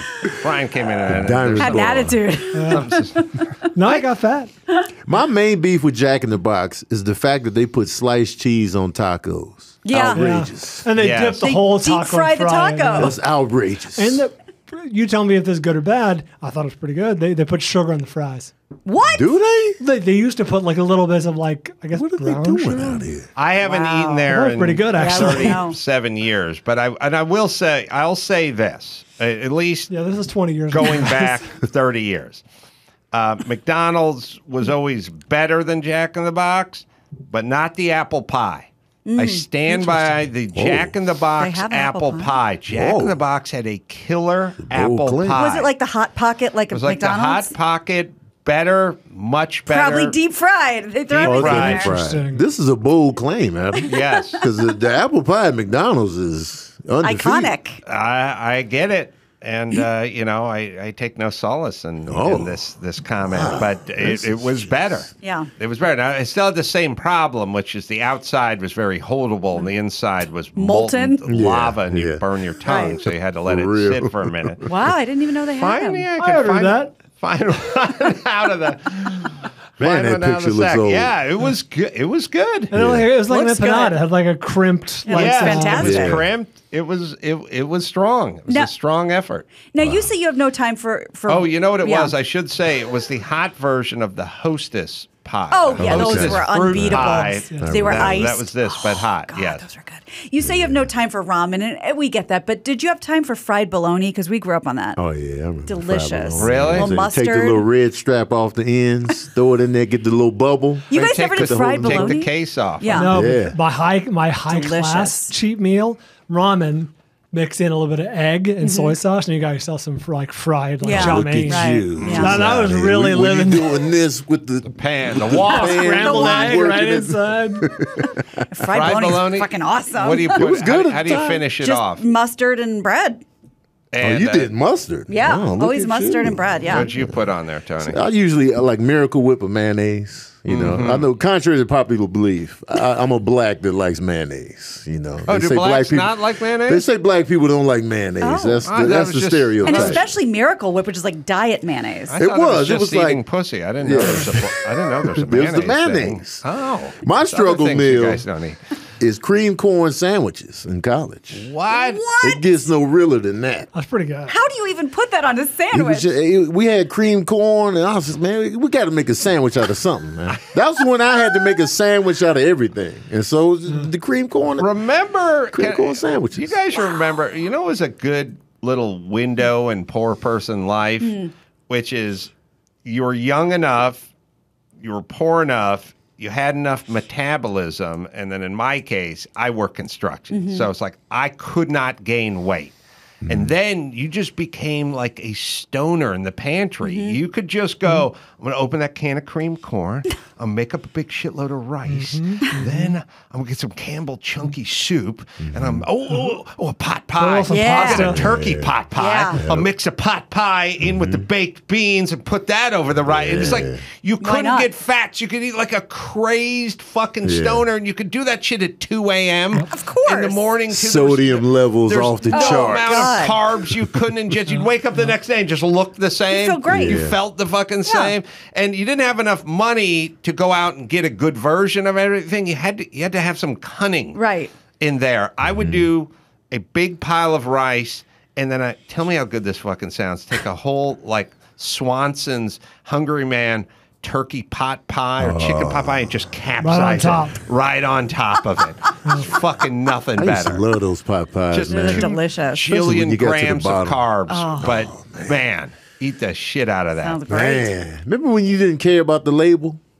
Remember when you just ate Yeah. what you liked? Yeah. You didn't even look at the back of the can. You know what we loved? If I couldn't imagine even smelling it now, let alone eating it. But we would go through cans of Chef Boyardee ravioli. Cans, cases of it. Yes. It got no better than that. Delicious. Yeah. No, there was nothing you could put in your body. You didn't read a label. No. You never No. heard of a carb or No. counting a carb or No. anything. It's just Calorie. fucking dump it matter. in my gullet. We have audio of me interviewing Jack in the Box from 2009. So, Sammy, I got Jack, president of Jack in the Box. Jack himself. Jack, good to see you. Hey, Adam. Good to see you, too. Is that your title, by the way? Do you own Jack in the Box? Jack in the Box is a publicly traded company, so the shareholders own Jack in the Box, but I am the founder. I'm reading my cheat sheet here, and it says it started in 1951.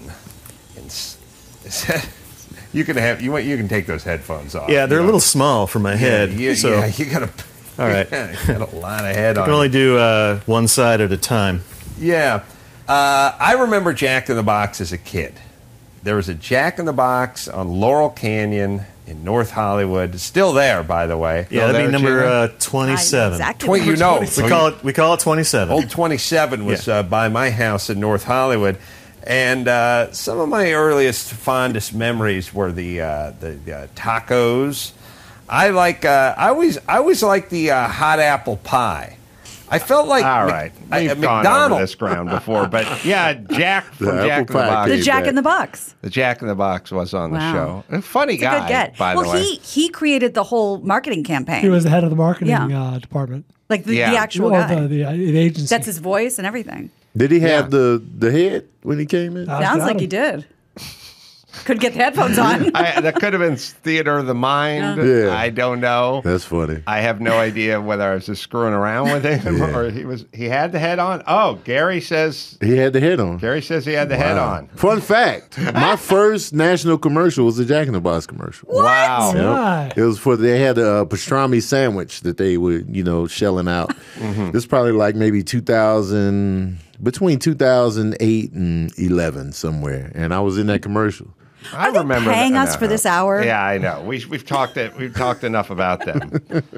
Although I do feel like we should all just get stoned and go to the closest Jack in the Box and get into some of that. And the tacos are not good tacos by any stretch of the imagination. They have become their own food group. Yeah. They're good. And that's what they are. Yeah, they make your mouth water, but they're not like quality tacos. Well, you said a long time ago, boss, that Jack in the Box taco is simultaneously the best and the worst taco ever made. Yeah, it's essentially what a Twinkie is to Danish. Yeah, a Twinkie is a Twinkie. Yeah, which it's sort of like a lady finger. It tastes like a Twinkie. Yeah. It's its own thing, and that's the best place you could get with your food or an entertainer. Yeah. You know what I mean? There's just a lot of comedians and entertainers where you go, Rip Taylor? I don't even know what the fuck that guy does. He's just a type unto himself. He's just that guy. Yeah, right. Yes. All right, let me tell you about, is he dead? He's got to be I dead. think he died somewhere recently. I will tell Rip you Taylor? guys about LifeLock. Higher property values have increased. Home title fraud. The fraudsters file a title transfer to a bogus ID, then sells, refinances, or takes a loan out against the victim's property. It's important to understand how cybercrime and identity theft are affecting our lives. Your personal info gets exposed often, and it's easy for cyber criminals to steal your identity. Protecting your identity is easy with LifeLock by Norton. LifeLock detects and alerts you to potential identity threats you may not spot on your own, like loans taken out in your name. If you do become a victim of identity theft, a dedicated U.S.-based restoration specialist will work to fix it. Right, Dawson? No one can prevent all identity theft or monitor all transactions at all businesses, but you can keep what's yours with LifeLock by Norton. Join now and save up to 25% off your first year with promo code ADAM. Call 1-800-LifeLock or head to LifeLock.com. Use promo code ADAM for 25% off. All right, we'll take a quick break. Be right back with the news and Tony Baker right after this. Sad update about Rip Taylor. He did leave us in 2019. Well, there's another Rip I'm interested in, as in Rodney Allen Rip E. I That's want to right. know what he looks like now. Okay. Emmy, find Yeah. Rodney Allen Rippey now. He was the cutest 5-year-old on the planet. Nice looking guy. I did find him a picture from his teenage years that was a little tough. This is damn exciting stuff. Oh, yeah. Rip. Well, It's a little tough. Rip, Who Rip among Torn. us? Who among us had Yes, sorry. Yeah. I miss Rip Torn. I do too. I loved Rip him. Torn. I don't think his community misses him. So I think he liked to get drunk and head out a lot. Carouse, Oh, wow. He was wild like that? Yeah. He would have a few cocktails and try to get into banks that were closed. And Oh, wow. Oh, yeah. Remember those stories, Brian? Just dynamite. Yeah. Rip had some tough times. Yeah. But between Defending Your Life and Larry Sanders Show, the best. treasure. Yeah. Rodney Dodgeball. Come on, man. That's right. How did his name come about? Rip Torn? Yeah. I don't know how. I would say. Y'all know his real name? Well, I'm going. Elmer. Elmore. Well, yeah, let's go with Rip Torn. Yeah. But I bet was his last name Torn? Like, Yeah. yeah. So I'm Oh, thinking. okay. Here's my logic. I was thinking I'm going the Evel Knievel route, which he had the Knievel, Yeah. then he got the Evil, Right. and he had Torn, and then he got Rip. Yeah. That's that. I'm reverse engineering. Yeah, you're right. Genius name, though. Yeah, Yeah. it's Rip great. Torn? Fantastic. Yeah, you could still see little baby Rodney Allen Rippey I in this see it guy's too. face. Yeah. He still got like an adorable Torn. quality there. I got Yeah. Brian's reference. Natalie Imbruglia. Torn. Oh, let's see what's happening. Brought to life. Really good I don't song. know. Love this song. Great. By the way, I got Tori Amos tonight. Oh, So Tori excited. Amos? Remember her? Oh, I will give you $100 if you tape yourself saying, "Play Torn." I couldn't be the man I adore. Let's do some news. So, a little bit of an update on Brittany Griner, who is still cooling her heels in Russia. The Russian court has ruled that she will remain in custody for at least a couple of weeks until July 2nd. She's been stuck there since mid-February. She's a WNBA That's hoopster. right. That's right. Hoopstress. U.S. State Department officials met with representatives from the team, the Phoenix Mercury, with the goal of getting her home soon and safely. She was arrested on drug charges in February after a search of her luggage found a vape cartridge containing cannabis oil. Or did it? Who knows? I tend to believe she I think a lot of athletes use that. But nobody coaches you up to say, we're going to Russia, maybe leave this at home? There are many things coaches ask athletes to do that they don't listen to before the season begins that they still seem to get engaged in. So she's in the gulag for it. I think it was hers, but then I don't care. She travels with it. That's her business. Let's see. Well, first things first. Okay, here's what I want to say. Why is this country so impotent at getting people home? Our country? Yes. Because the things that are asked in the trade are not reasonable. Yeah, but I think this was our fault with Roman Polanski. I think we set a precedent. Yeah. And they had that. Remember that poor kid. Was it Warm beer? Yeah. Goes to China, like steals a poster, and they fucking drug him, and he's brain dead, and then he dies in North Korea or wherever it is. Yeah. We got her. She's been rotting over there for 4 or 5 months now. Yeah. It started with Roman Polanski. We let the world know, like the guy, butt fucks one of our teens, which is our future. Teens are. Right. Yeah. He soils one of our teens. Right. Then he goes off to Gay Perry, and we're like, oh, what are you going to do? It's like, hey, fuckers, we just saved your ass from the Nazis like 10 minutes ago. We know where he is. We're going to send over a couple of dudes. You'll recognize them. They'll have buzz cuts and reflective sunglasses. Seagal and Kurt Russell. They'll be packing heat.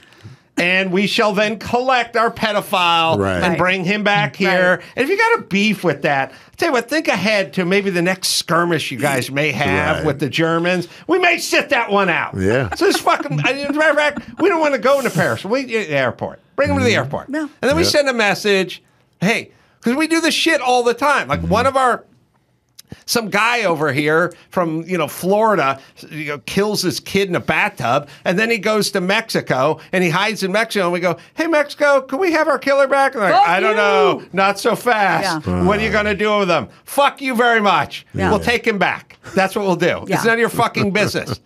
Yeah. You're right. We do that all the time. Like, why we? First, the guy fled to your country. What do you care what we do with him? And you don't want him. And by the way, Mexico, when did you start with the rules all of a sudden in your fucking lawless society? So we fucking needed to set this precedent early, and we didn't do it.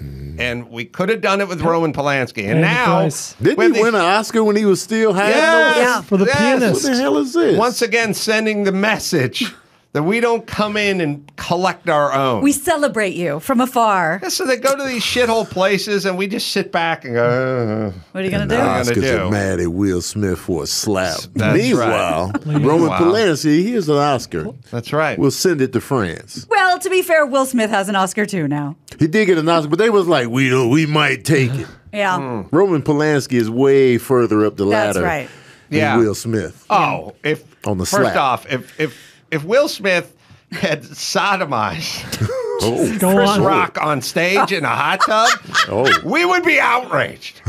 Okay? And it's the same difference. Yes. Sorry. Well said. Let's change gears, talk about the Foo Fighters. That would have been a ratings bonanza. The slap was enough, but sodomized in a hot tub. That's right. On Jesus stage. Christ. Yeah.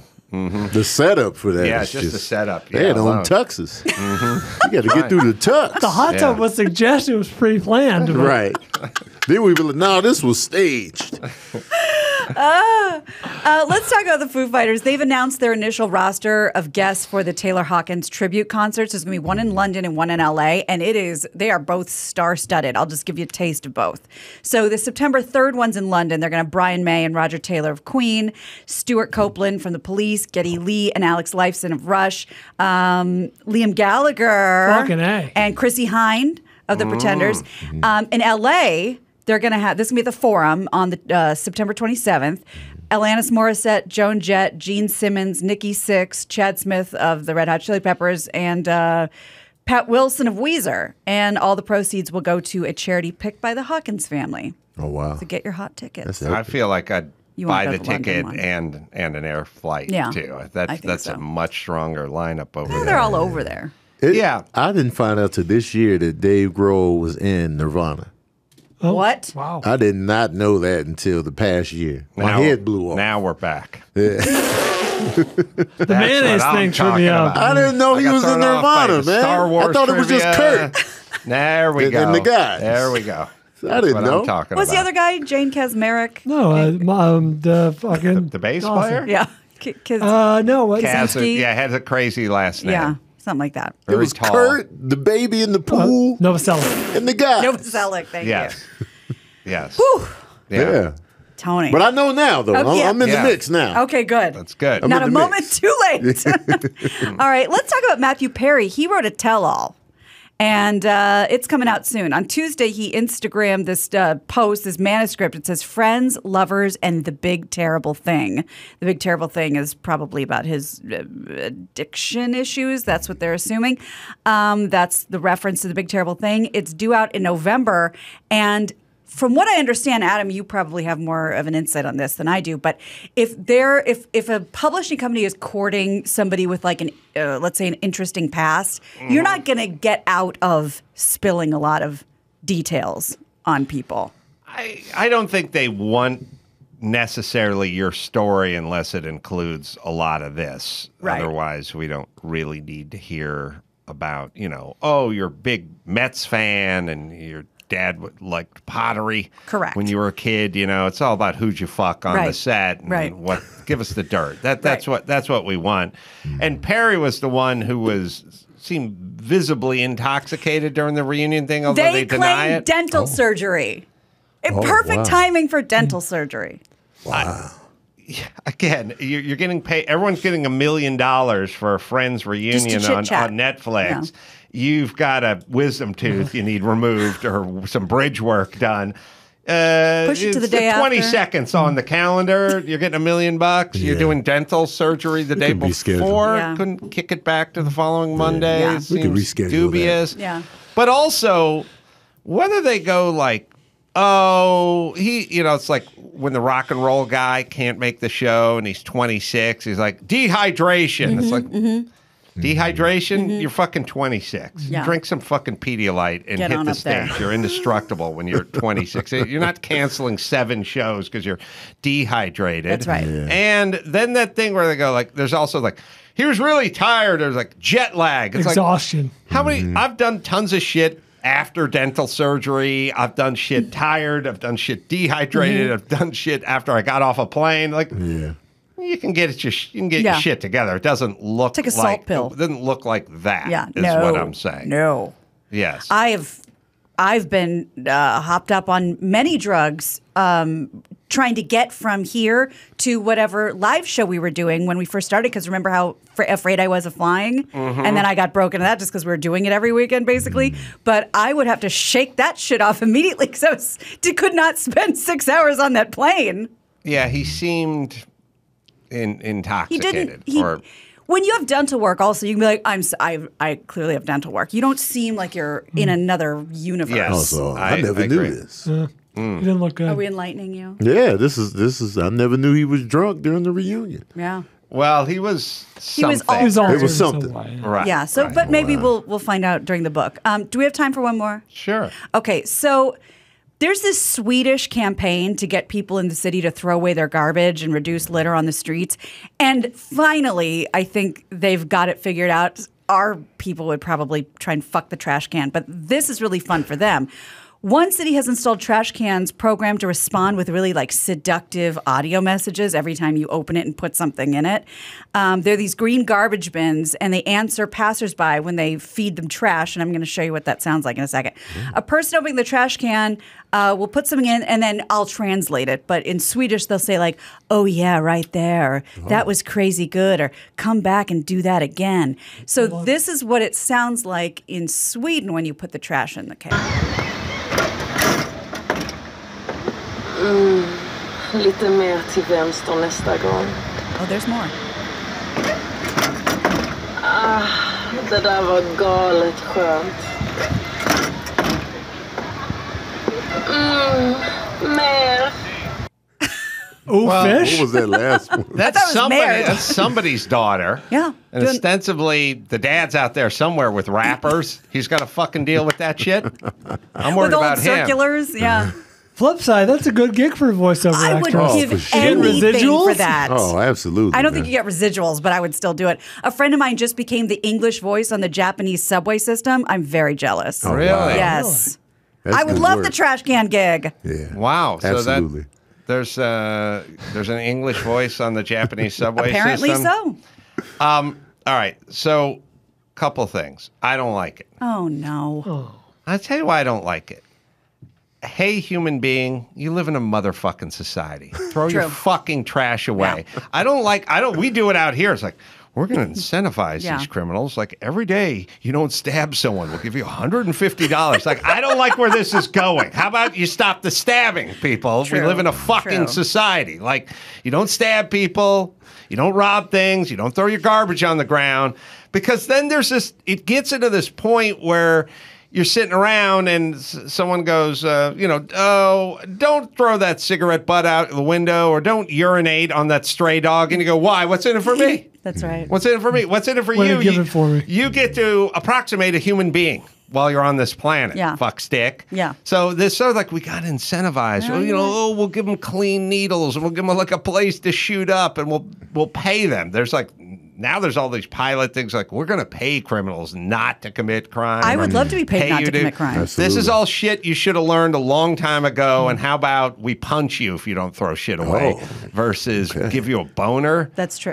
I like the fact that she swallows, though. No, she sure does. But I think this is a good plan. Every time it senses you're holding something in your hand that seems like trash, and you walk by it, a little rope comes out and trips you. Yes. Oh, yeah. That would be good, like one of those clothes hangers. I'm Rodney Allen Rippey. I need your vote. That's right. If he puts those trash cans in Compton, he's in. He's in. Keep it Swedish though. That's right. In Well, that's Compton. interesting. That was good. Okay. Yeah. You been to Compton? Yeah, for sure. I went to Compton when I first came to L.A. I just went to Compton just because it was Compton. Sure. I gotta see Compton, Right. So I drove through. I haven't been there in years though, but definitely had to pull up. Yeah. Well, it's definitely chronicled in many movies and songs. Absolutely. Now, so it's become like when I was a kid. See, I think I went to Compton twice. I went to the Patty Hearst SLA Simonese Liberation Army house that was shot out in like 1974. Was this a field trip? That was very specific. Field trip. Yeah. And went to a hippie school. Yeah. Okay. And what it was is the teachers wanted to go check it out, I'm sure. And they were like, "Oh, this would be a cultural experience for the Field kids," trip. but it's more like we want to go fucking see it because the Simonese Liberation Army, which isn't really a Right, thing, right. they just They made it called up. themselves Yeah. that, who kidnapped Patty Hearst, ended up Brainwashed. could have been South Central, somewhere in there, Mm-hmm. in a house, gotten a shootout with the SWAT team, burned the house down. The ammunition all burned. It all burned, like they crawled underneath to try to get out of the fire. Everyone burned. They were shooting it out with the SWAT team and everything. And it was all over the news. And, of course, the next day it was like, well, put your studies away. We're going over there. We're going to check it out. This wasn't like historical, like 30 years ago. This is like that week. No, and so there was that, and then we also went to the Watts Towers. Yes, Now, I'm not I went sure. there too. Listen, Wattsy racist. Yeah, is Watts next to Compton? I mean, how far is Watts from Compton? They're not that far apart. It can't be that far. No, You get the idea. Yeah. I Compton went there adjacent. too. And we don't. And it's not South Central anymore. Oh, it isn't. It's South LA. Oh, so everything's fine now. When was that shootout, Emmy? It was like must have been 74, 75. Patty Hearst? Yeah, 73, 74. They had a She movie wasn't called in the Patty building, Oh, but they were. Did she live? Oh, yeah. Okay. Yeah. Yeah. Who's coming in next? 1974. Oh, yeah. I gotta She's meet coming in with Patty. Rodney Allen Rippey. And then Patty mayonnaise. the Watts Towers is a little bit oversold. It's smaller than I expected It's because smaller. I went because of Menace to Society and the movie Ricochet with Denzel. Right. They actually Ended had up that fight. they had a fight on the Watts It Towers. looked epic on the movie. Yeah. But then when you pull up, it's like, oh, okay. yeah. I will say this. Black people never go to the Watts Towers. You'll be disappointed. White people never see the original Batmobile. Oh yeah. You'll be equally That's right. devastated. That is our Watts Towers. The original Batmobile. The original Batmobile. From the Adam West joint? Yeah, you see just a bunch of like electrician's tape on the steering wheel falling off and man. shit. That's our Watts Towers. That's So we're equally. We Devastated. share your pain in that. Yeah. And I went to the Watts Towers, and first off, a crazy man just took rebar and stuck broken glass to it. Mm-hmm. That's Not just magical. Yeah. It's just like the kind of shit, big tetanus shot waiting to happen. Yeah. And if that were anywhere else, they would have bulldozed it a million years ago. But a crazy man spent his lifetime sticking pieces of broken bottles to a rebar Right. teepee, Yeah, essentially. And you took a field trip. definitely. Yeah, never that's went? what we did. You Never gotta did. go see the Watts Towers. You got to Okay. see that. You haven't lived. It doesn't sound like I have. Oh, it's breathtaking. You know that, It's man. majestic. Clear On the the schedule. other hand, if you see the Eiffel Tower, you'll be more impressed. Right. You get to the bottom, you look up That's and what I go, "Oh hear. shit, that's a tower." Right. Yeah. Now they have the light show. Yeah. What is? We'll do it tomorrow. But Emmy, write down Watts Tower. I want to know like how many years, what year, what the dude Yeah. was, Yeah. Why? why. And they give you the history too when you pull up, and it's literally in a neighborhood. Right. There's no you got to go to a park. It's literally you pull up and somebody's sitting on the porch like, oh, look at this guy. Looking Yeah. at it's like literally, and it's so close. It's like, wow, we are in Watts. Yeah. yeah. It's where Sanford and Son was Bum, bum, bum. set. Really? Yeah. Yeah, it's supposed to be in Watts. Huh. Yeah. Did not know that. Yes, Yeah. indeed. See, putting you on. This is great. Y'all didn't know about Dave Nirvana. Grohl? A lot of culture, a lot of Hey. bridge Really having an building here. exchange Oh, today. hey, you know, an exchange of information.